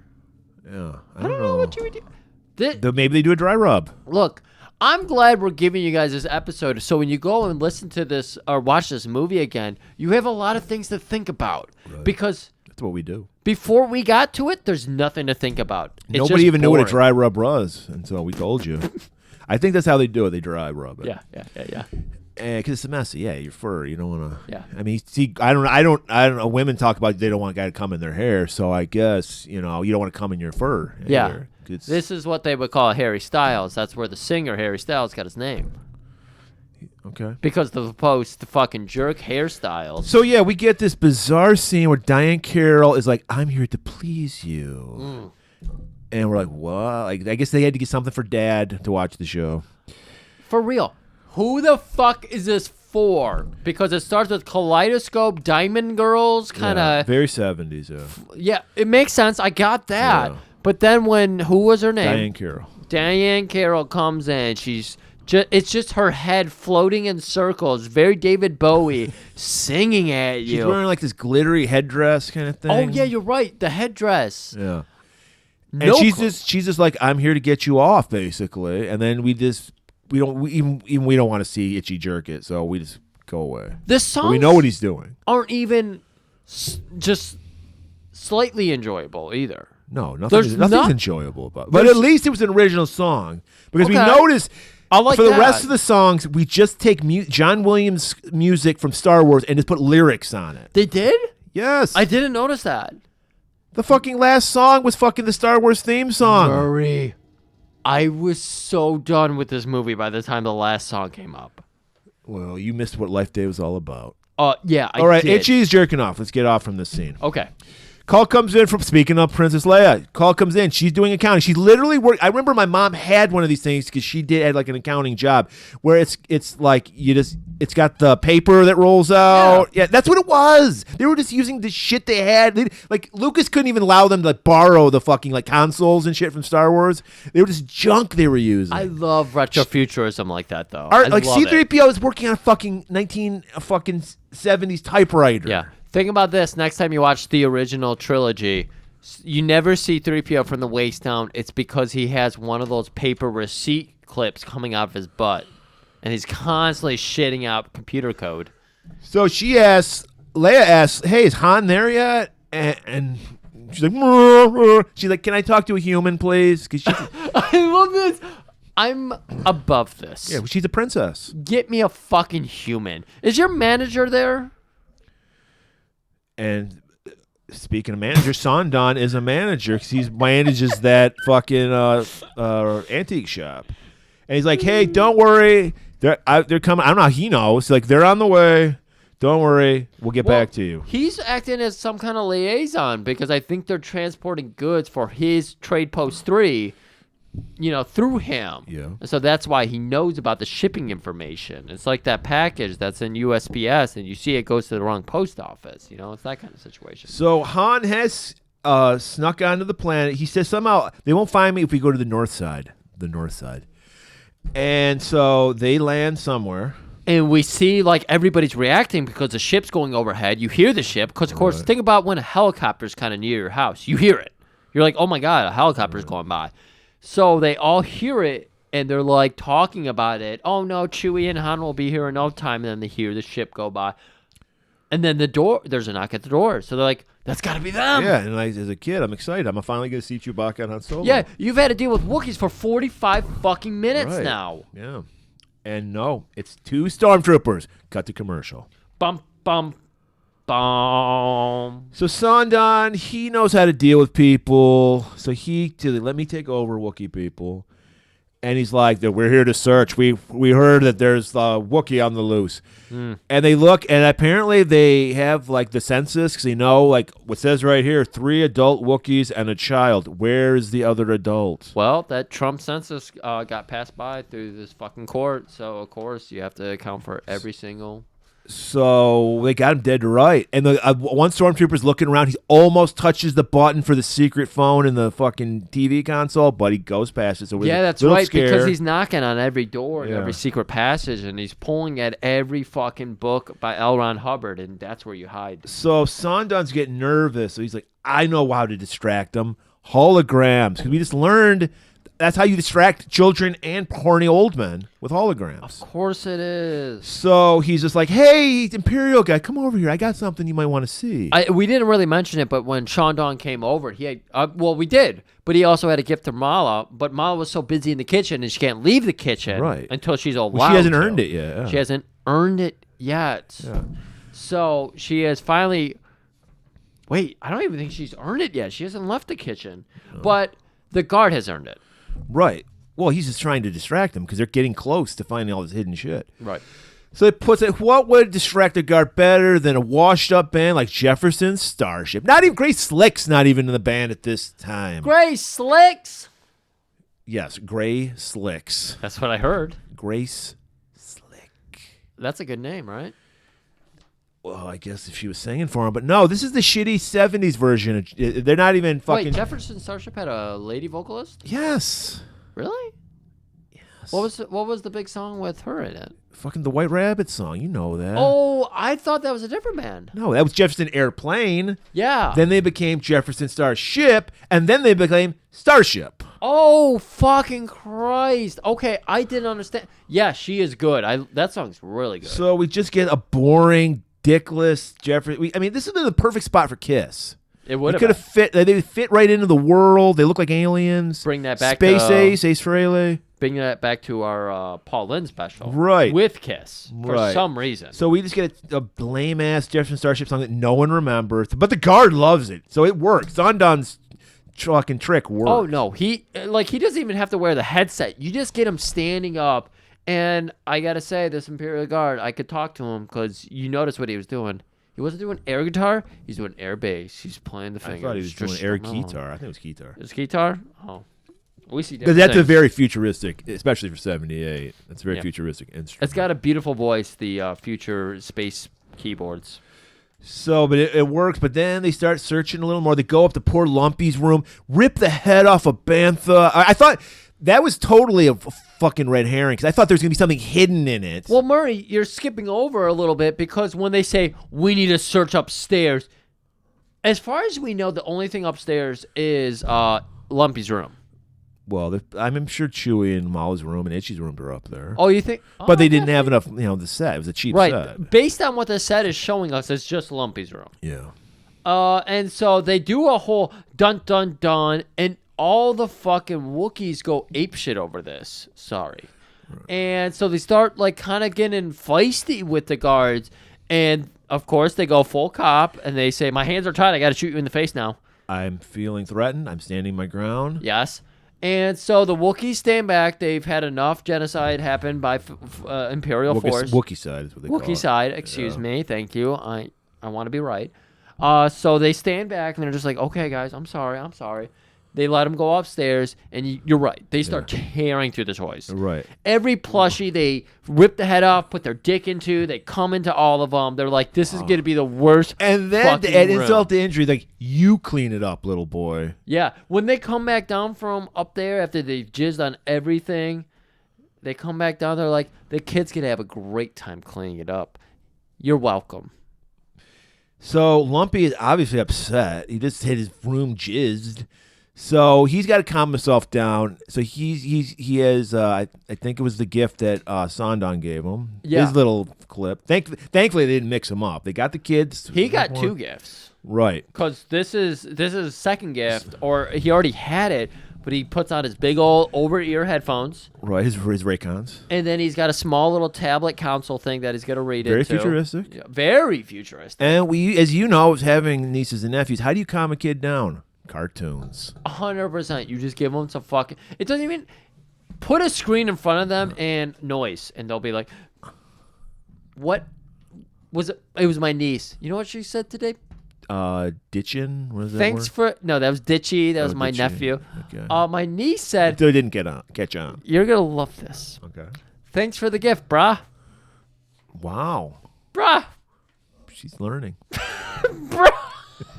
We all died at that moment, and we just yelled brah at each other. My mom was offended. She said, I'm not your brah, I'm your lala. That's even worse. What is it? What is Lala? Spanish. When did all of a sudden grandparents have 50 different names? It was just grandma and grandpa when I was growing up. My mom has been so excited to be a grandma for so long. Yeah. And she's like, I don't want to be called grandma. Of course. And my Because mom... anybody can be a grandma. My mom used to accost my friend, Pat, who used to come over. And she's like, I told her, because she used to shake me down and said, give me Rosetta Stone. Do you remember Rosetta Stone? The software for learning a new language. Uh-huh. She knew I would steal shit. So she's like, steal me a Rosetta Stone Spanish. I want to learn Spanish. And I was like, I can't get it. It was really hard to get. And so I was like, Pat could probably get it to you if he ever comes over. And then I bring my friend Pat over. And my mom shakes him down. So she's obsessed with Spanish, is all I'm trying to get at. Okay. And abuela yeah. is, of course, Spanish for grandma. Right. And she didn't want the kids, she wanted to make it easier for the kids. So Grandma instead that of, hard? I had no problem with it. I know. Yeah. So instead of abuela, she wants to be, These guys, by the way, these guys are the whitest people. There's nothing Spanish about Griff's family. oh God, no, Super nothing, white. nothing. Yeah. But she was like, I want to be called, instead of abuela, I want to be shortened to Lala. Abuela, Lala. So that's what. Well, it's no worse than Mima and shit like that. And Yeah. everyone's like, all of a sudden, everyone says Nana. Yeah, I Which don't people like that do one. say, but they didn't back in the day. It was always grandma and grandpa. That was it. Dude, I found out about that because my neighbor's kids, who I hung around a lot with when I was. I believe growing that's up, like a Jewish thing, Nana. I'm not positive about that. Well, but the neighbor kids were not Jewish, and they definitely called one set of grandparents. One set of grandparents wanted to be called Nana, or what was it? Nana Nana, yeah. and Papa. And then the other set, she was a single woman. She just wanted to be called Mama D because she didn't want to be grandma. Because she thinks she's still a trophy woman. Yeah, okay. Yeah. Yeah. All right. God, so you guys, this is like we the thought this was background. going to be an hour. We thought we were going to give you a shitty little bite-sized episode, but no, you're getting a full feast. You're getting a Christmas feast, Dude, we're gonna be done with this soon. Yes. All right. Okay. Now, this is probably to me the only interesting part of the special. We get the cartoon. We get a little lore. We get the first viewing ever of Boba Fett. But this was not the part you were obsessed with when you were a kid. No, I totally forgot about it. I didn't even. Okay. I think in my memory, I thought the real Boba Fett was somehow involved. Like I did not remember the cartoon at all. So when I got the bootleg, I was like, whoa! Like I don't remember any of this shit. Yeah. So I just made up in my head what happened. So I mean, I knew it had something to do with Chewbacca's family, and that was it. So. Yeah, so this is probably the most interesting thing of the entire special. Okay. It's a cartoon. It's very crude kind of animation. Loose. Yeah. Like Magnola. I believe it was some kind of Quebec-like company did it. Okay. And it did have kind of a weird European kind of vibe off it. I know Quebec's not European, Human but you know. faces were their weak point. Yeah. Like they also had like big eyes. Yeah, But not no. anime eyes, like big pupils. Yeah, no, again, it was like everything else about it I thought was really cool. I really liked it. There was some interesting things which we'll get into when we talk about it. It was just the faces really bothered me. Okay, yeah, they weren't good. Okay. Well, because we know what the people look like, so it's like they kind of looked like the actors. Like I could tell who they were supposed to be. It but turned into what do they call it when you do your faces at a carnival or whatever? caricature. It turned into a caricature, and I hated that. So we have Luke on a rebel ship with C-3PO and R2-D2, and they're waiting for Chewbacca. Once again, waiting for Chewbacca and Han to show up. We get a call from Chewbacca. Han Solo's hanging upside down from the Millennium Falcon. I need help, please help. Well, no, it's just and they're like, Oh, what? Chewbacca. Yeah, I thought Han was no, he upside was down. out. He had a He was sleeping sleepy. virus. Yeah, that's right. So you got. Well, we don't know that. We're like, what's going on? Did Chewbacca go rogue? Is he killing? Like, and they're heading on a collision course for Luke's ship, and we're like, what the fuck is going on? Oh no! And then they make an evasive maneuver, and they go to some water moon. Yeah, and even while they're going down there, the Millennium Falcon starts shooting back at them. But Luke's like, "Don't worry, they're missing us." Chewbacca is such a fucking crack shot. He'd be hitting us right now if they wanted us dead. So clearly, they're just trying to warn us that danger's afoot. So the Falcon crash lands on this water moon, Plana, Plana. and the comlink breaks, so they can't get through to Chewbacca. And as the comlink breaks, they're looking up, they're getting out the binoculars, and there's a dinosaur. Luke jumps into like a pod and lands on the ship following them. With 3PO and R2-D2. He can breathe fine. Don't worry, everybody. Right, yeah, don't worry about that. Don't worry about that. They land. This is what I found interesting. Because they land on a water planet. The water was red, and I think that's so interesting. So why is water always blue on every fucking Alien. space planet?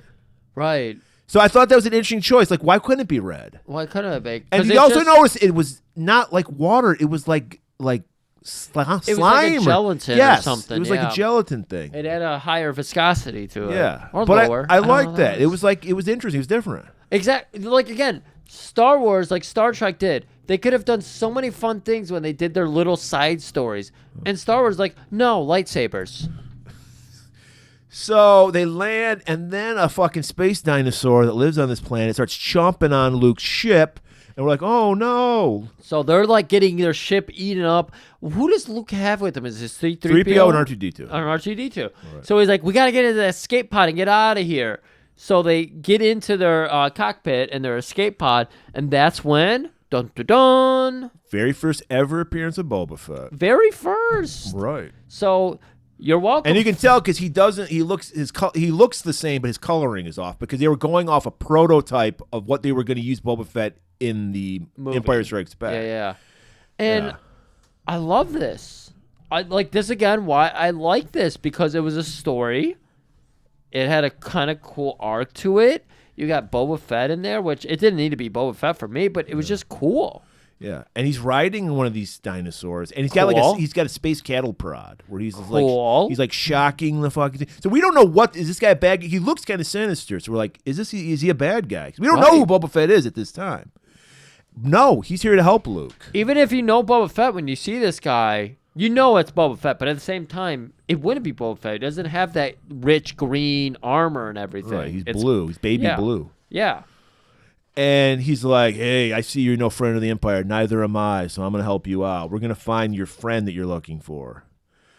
So they find the Millennium Falcon. Yeah, he helps them calm the dinosaurs down and everything. He's got all the weaponry to do that. Right. He's like, I'll follow along with you. I'll help you figure out where your friends are at. I'm your friend. Right. And Luke, of course, is like, you are my best friend. Right. I have never helped him. Yeah. I've never had a friend like you before in my life. I'm going to call you Little Boo Hoo because you're my boo. Who? So they find the Millennium Falcon, and they just walk in, and we see Chewbacca trying to throw this. The whole reason Chewbacca and Han were on this mission, they were looking for a talisman that supposedly was going to cause invisibility. Oh. But no, it causes Straight out of Harry Potter. It causes a sleeping virus apparently, because To humans. Chewbacca and it doesn't work on Wookiees apparently. Yeah, humans. They said that. So Chewbacca's like going to throw it in the garbage disposal. Luke goes, "Hey, what are you doing? That's some bling. I want." As he's throwing it away. Right, and he gets hit immediately with the fucking sleeping virus. So Luke collapses. Boba Fett walks in thinking that fucking Chewbacca had harmed Luke, so he's ready to kill Chewbacca. Yeah. And so he lassos him because he, of course, has one of those rope whist Right. wrists. We actually, unlike the movies, we get to see Boba Fett use all this shit that he has. Yeah. Gadgets. It was fucking good. You Right. get to see him in all of his like neutral, chaotic glory because it's like, what the fuck is he? Luke said, "Hey, I'm no friend of the Empire," and so he goes, "Oh, neither am I. I'll show you." And so he goes along with them. So far so good. We think he's a hero because he's helping Luke. He does the Chewbacca. Right. He ties up Chewbacca. Yeah. And then C-3PO goes, "Oh no, that's our friend." Hey, that's our friend. And they think, "Oh, okay." So they release Chewbacca, and then they have I guess C-3PO is like a go-between. He's like, I think Boba Fett's like, I think I know we can go into the city. We can find a cure for the sleeping virus. Well, yeah, because Luke gets knocked out as soon as like he's in the presence of the talisman, Right. and so they're like, we're gonna need to help him out, of course. And Boba's saying to him because Chewbacca starts howling out. C-3PO translated. Thank you, Murray, not Griff. And he translates it, of course. Well, I can't do that. Oh my, he agrees. He will help you. So they go into town. Boba Fett's like, how about we split up? You know? Yeah, and Chewbacca's like, no, I'm gonna fucking come along with you. No, I do this alone. I do this alone. He has a cool kind of voice. Yeah. And then he gets on a video con. He gets the cure for the sleeping virus. Goes to apothecary, a drugstore, CVS. And then he stops at a video phone. And then who is on the other side? Darth fucking Vader. And we're like, holy shit, we trusted this guy. He's working with. He's like, don't worry, I fooled them. They don't suspect anything. I'm gonna turn these guys in for that big bounty. We cut to a commercial, I guess, and then we go back into the Wookiee household where Lumpy is. Ah! Dun dun dun. And the guards are offended by this noise, so they come over to look at his little video screen, and he like turns it off and puts on algorithm. Well, here's the thing: is this are the rebels like celebrities? Do they make cartoons about these guys? I have no fucking idea. And I'm so glad we're having this conversation. What the fuck is this moment right here? Is this supposed to be something he's watching that's happening as we speak? Right. Exactly. Is it like real life is happening in cartoon right now in front of you? Your friends were coming over. We saw Luke earlier. He was fine. Do but the now rebels, he's knocked is this out? like rebel propaganda where they make cartoons about our rebel heroes? That would make sense. Okay, that's it. Yeah, that's got to be it. So he switches off to like Tetris, so the Imperial Guards don't know what's going on, and then you're on the 8th level. I'm a 9th level, 100th speed. Call me when you're good, kid. So Lumpy goes back. They go to commercial break. Lumpy goes back to the story. We're on the Millennium Falcon again. Everyone thinks Boba's a good guy. Well, no, there's a scene where they get chased by stormtroopers. Oh, they do. And Okay. Boba Fett helps them. Like, he blows up the stormtrooper ship. 'Cause they're being chased. They're going back to the Millennium Falcon. So we're still thinking, what's going on? Is he on our side? Is he on the Empire side? We don't know. Could you explain his D2 alignment here for Boba Fett? His D2 alignment? D&D alignment. Oh, it would be, I don't know, chaotic neutral? Exactly. Okay. Murray has never played D&D, and he gets it.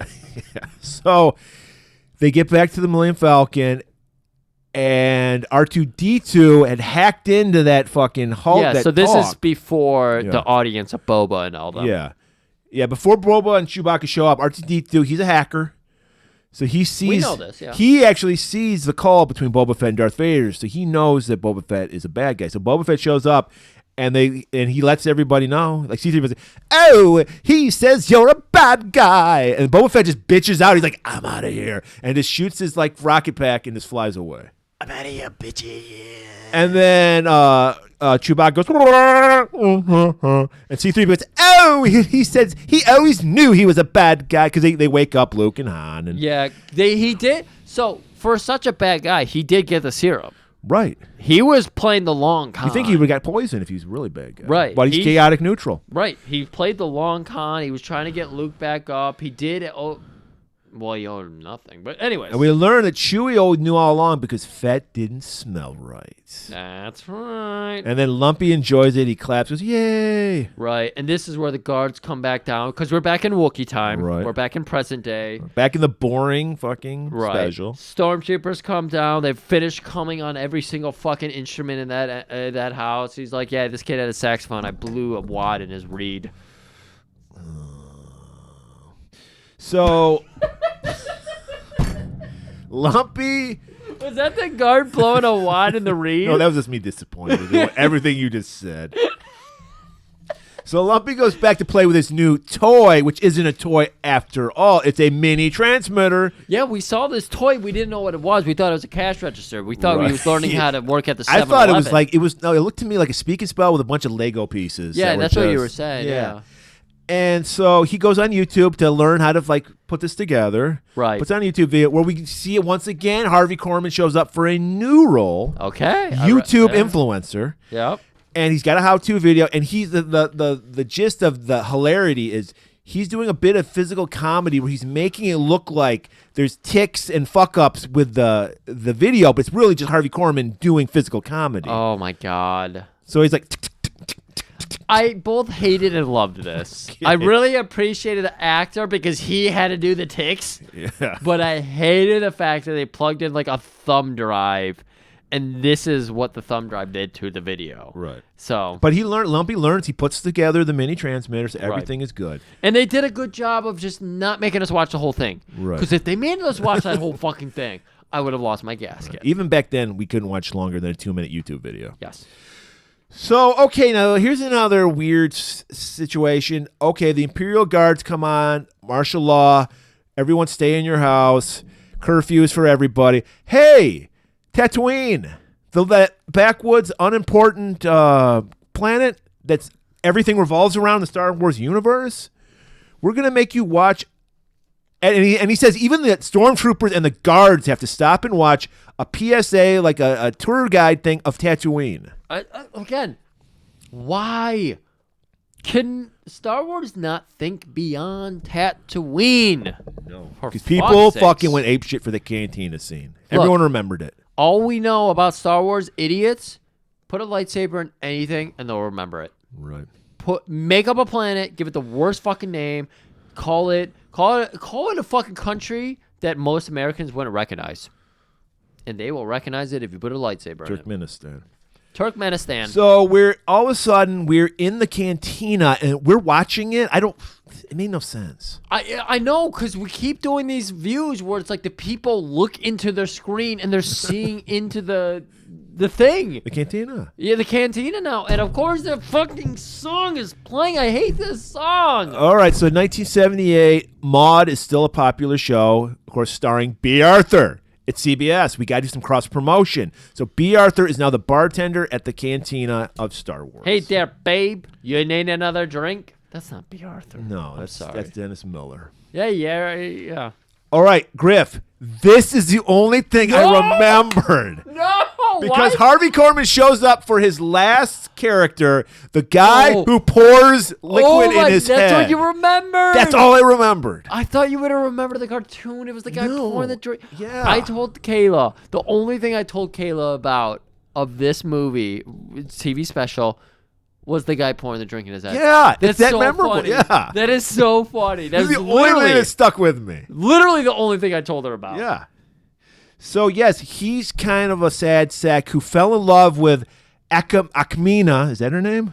That's what you wrote. I'll go with it. No, that's literally how it was spelled, but I forget how Akmena? they pronounced it. I thought it was like Edwina. It's like it sounded like they said, but is it? Akmina, I think. Well, it's Akmina? whatever. Acme. What's the Acme? Who gives a shit at this point?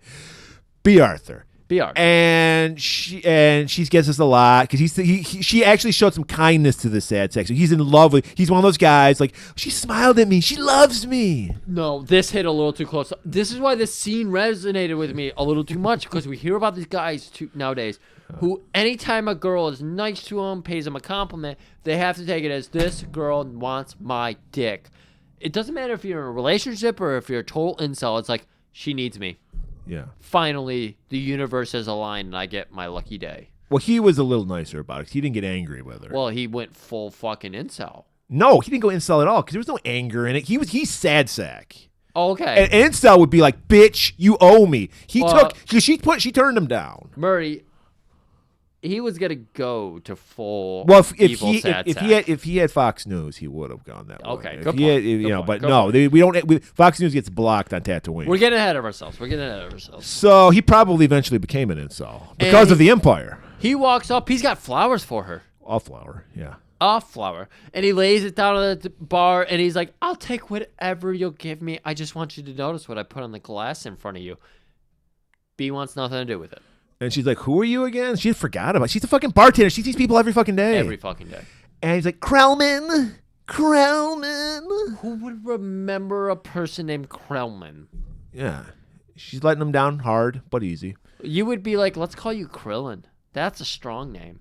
Murray, now that I think about it, that's a Dragon Ball Z name, and it's one of the worst characters.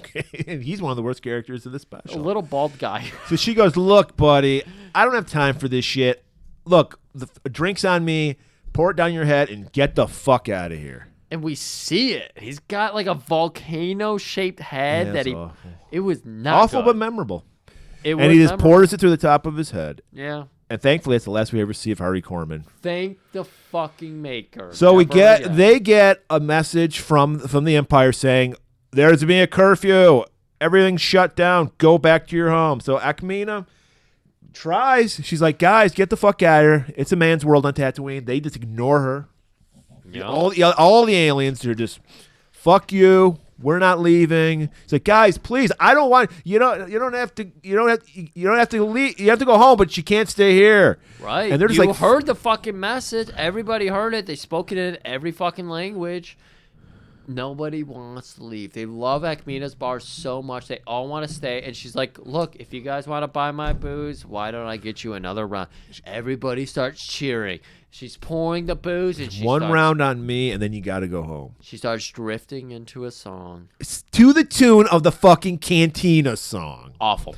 Dun dun dun dun dun dun dun dun dun. And it's like some kind of vaudeville type It vibe. was so bad. And there's dancing, like got Walrus Man dancing and shit. Right. And I'm like, once again, 4-year-old me tuning out.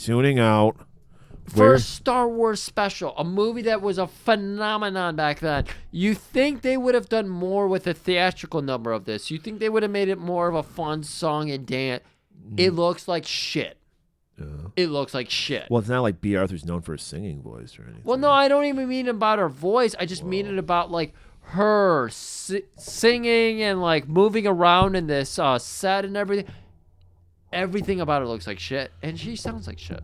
And it ends like shit because Crumlin hands her a flower, and then we cut away. Because she denies him. Right. Lumpy's finally put together the mini transmitter, and he starts distracting the guys downstairs, like, everyone come back to the base or whatever. Come back to the base. So the main guard, he tells his, all right, we're all getting out of here. We've been ordered back, but are gonna leave one guard One behind. stormtrooper, because that we're expecting that one. That there's 3. Supposedly there's 3 adults. We're waiting for that one adult to come back. That's right. And so it just happens is everybody walks out and runs away very fast, so they can't hear anything. The one guard, the one stormtrooper left behind starts hearing, well, poor little Lumpy forgot his little audio relay. And it just keeps relaying the same message. Come back, come back, come back.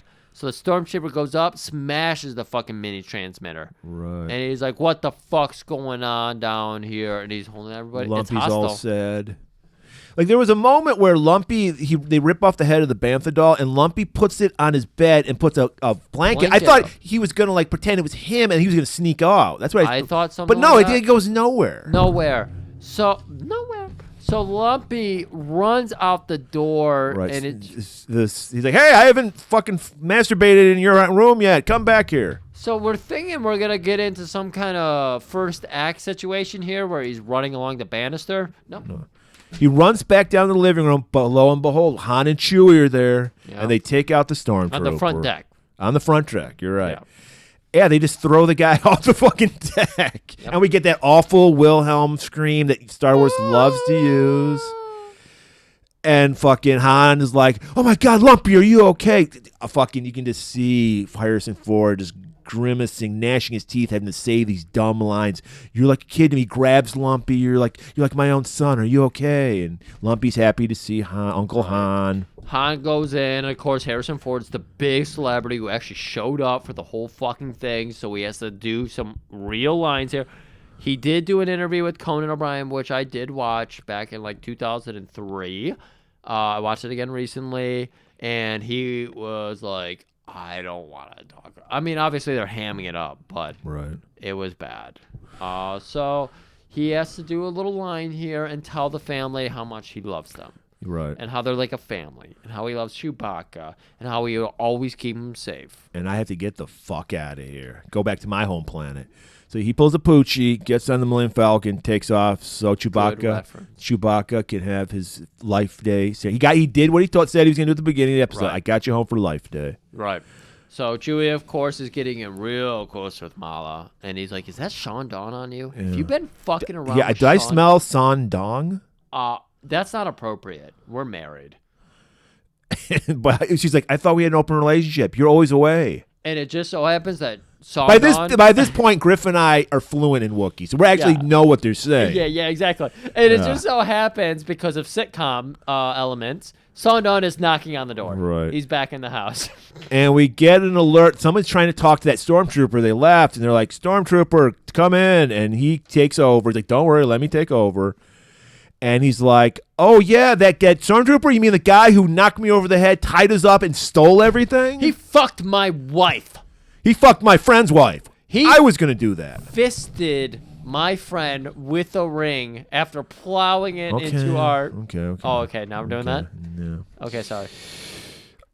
So yeah, and the guy buys it. He's like, "Okay, well, we'll look for that guy. Sorry, what happened?" What do you guys celebrate? Life Day? Yeah, Happy Life Day. And then Happy Life Day to you, sir. So Sondon's like, "Look, this is some weird Wookiee shit. I frankly don't give a shit about Life Day. I'm an atheist about Life Day. I'm gonna let you guys celebrate. I'm out of here." So the Bakas, they all get their candles. All right, this is where it gets weird. Okay. They don't get candles. They get globes with like lights in them. Okay. They come together, all 4 of them. They all have their own globe. Okay. And then they like show it to the sky, and That's then right. we see them. They're wearing robes, red robes. Yes. And they're walking in space. Yes. They're horrible green screen. Again, green screen. Green screen's better than this green screen. They're green screening it up because again they were trying to do 70s space Are effects. they on a floating asteroid? What the fuck? Because they're on like this rock formation, and you can see the stars in the background. Yes. So they're on a fucking asteroid. Right. Are they astral projecting? Like, I don't like. How are they doing this? How are they walking to an asteroid? Wookiee magic. So they're like they're like shifting between the two, and slowly as we come to on the planet, that's where they are now. So they're in like this void of a planet. And then all our favorite characters from Star Wars show up to celebrate Life Day. A bunch of Wookiees. Yes, and Han, Leia, Luke, 3PO, R2-D2. The whole gang is there to celebrate. Even Caesar was like, oh, I wish I were a life form so I could celebrate Life Day. You know, he's feeling a little left out. But Leia, of course, steps up. She's like, I'm the lady of the crew. let me so. princess explain Life Day for you fucking Exactly. losers. She explains what Life Day is, and then she breaks out into a song to the tune of the Star Wars theme. Awful. Life Day, you bet your life day, there'll be no more strife day. Awful. Everything's good. And then we just get random footage from Star Wars. Because at this time, little Tim is he's checked out. And then I'm brought back in by just seeing Star Wars. He's like, are my G.I. Joe still in prime G.I. condition? Joe wasn't even there. It wasn't around back then. Oh, okay. Yeah, he had the big ones, but I didn't have it around. Oh, okay. And then we just end with a nice Life Day feast. With apparently humans aren't allowed at the feast because it's just the Well, they don't Wookiee want to eat family. any of that fucking shit they eat. Well, maybe what it is. This was Life Day Eve where we have the whole family. Oh, you're and right. then it's you're Life right. Day. Christmas, Life Right, Day, people yeah. can be there, but not okay. Life Miss Eve. All right, there you have it, people. We thought that was going to be an hour. Is it 2 hours already? Well, we of course had that bad week, and you know what? yeah. This is where we blow off a lot of steam. So you Right. got a lot of our steam and less of the content. It's like the worst coffee drink you've ever had. And we're going to make up for it Wednesday because we have something big. We have my favorite. Is it not announced as we know now? No, it's not announced. Yeah, nice. We have my favorite Arnold Schwarzenegger movie because it tells us what is best in life. We are doing Conan the Barbarian. The original. Yes. Years ago, we did the first. Did I ever tell you the story about I think I could have slept with the woman who played Valeria, Sandel Bergman? Did I ever tell you that story? Wow. Okay. All right. I'm not kidding. I think I could have. I mean, Let me tell the story. This will be a nice little teaser to make you want to watch this episode more. you were an adult. I was an adult. I Okay. was your age. Okay. Okay, I'm at a Comic-Con, Yes. and she's there. I didn't know she was even going to be there. Okay. Okay, so at the time, I was probably your age, 35, so she would have been like 55, late 50s. Kind of. Okay. I go, oh, that's cool. I'll get her autograph. This is back when they didn't charge $100 for a fucking autograph. Right. So I go up to her. Somebody's behind in front of me. He gets out of the way. First thing she says, whoa, those muscles. And I'm like, well, thanks, I guess. And she was very very friendly with me. I think I could have fucked her. Nope. Murray, you Yeah. got strippered. No, I don't That was think stripper so. talk. I don't think so. Murray, how many times have you been to strip club? I don't go to strip clubs. Exactly. You got strippered. I don't believe it. I think I could have slept with her. Yeah, I know you don't. You got I strippered. can't get a fucking middle-aged woman. Come on, she's not in her prime anymore. If she's in her prime, I would believe you. Okay. I think it. Yeah. Everybody, our bro's been to a few strip clubs. Please let Murray know he was strippered. I don't know. Well, whatever. I wasn't like. I was like, okay. I wasn't like, all right, let's do this. Let me get you a Pepsi, ma'am. Yeah, I didn't do that. I went, okay, nice talking to you. All right, that's it. Look for the last episode of the year, Conan the Barbarian, and have yourself a merry little Christmas. Thanks for your shitty voice. I was like fucking the voice of an angel, and you're like, Life Day? have yourself a merry little Christmas. No. Well, I like that. too. Well, shut the fuck up and let me sing it. No. Keep it warm because it's really fucking cold.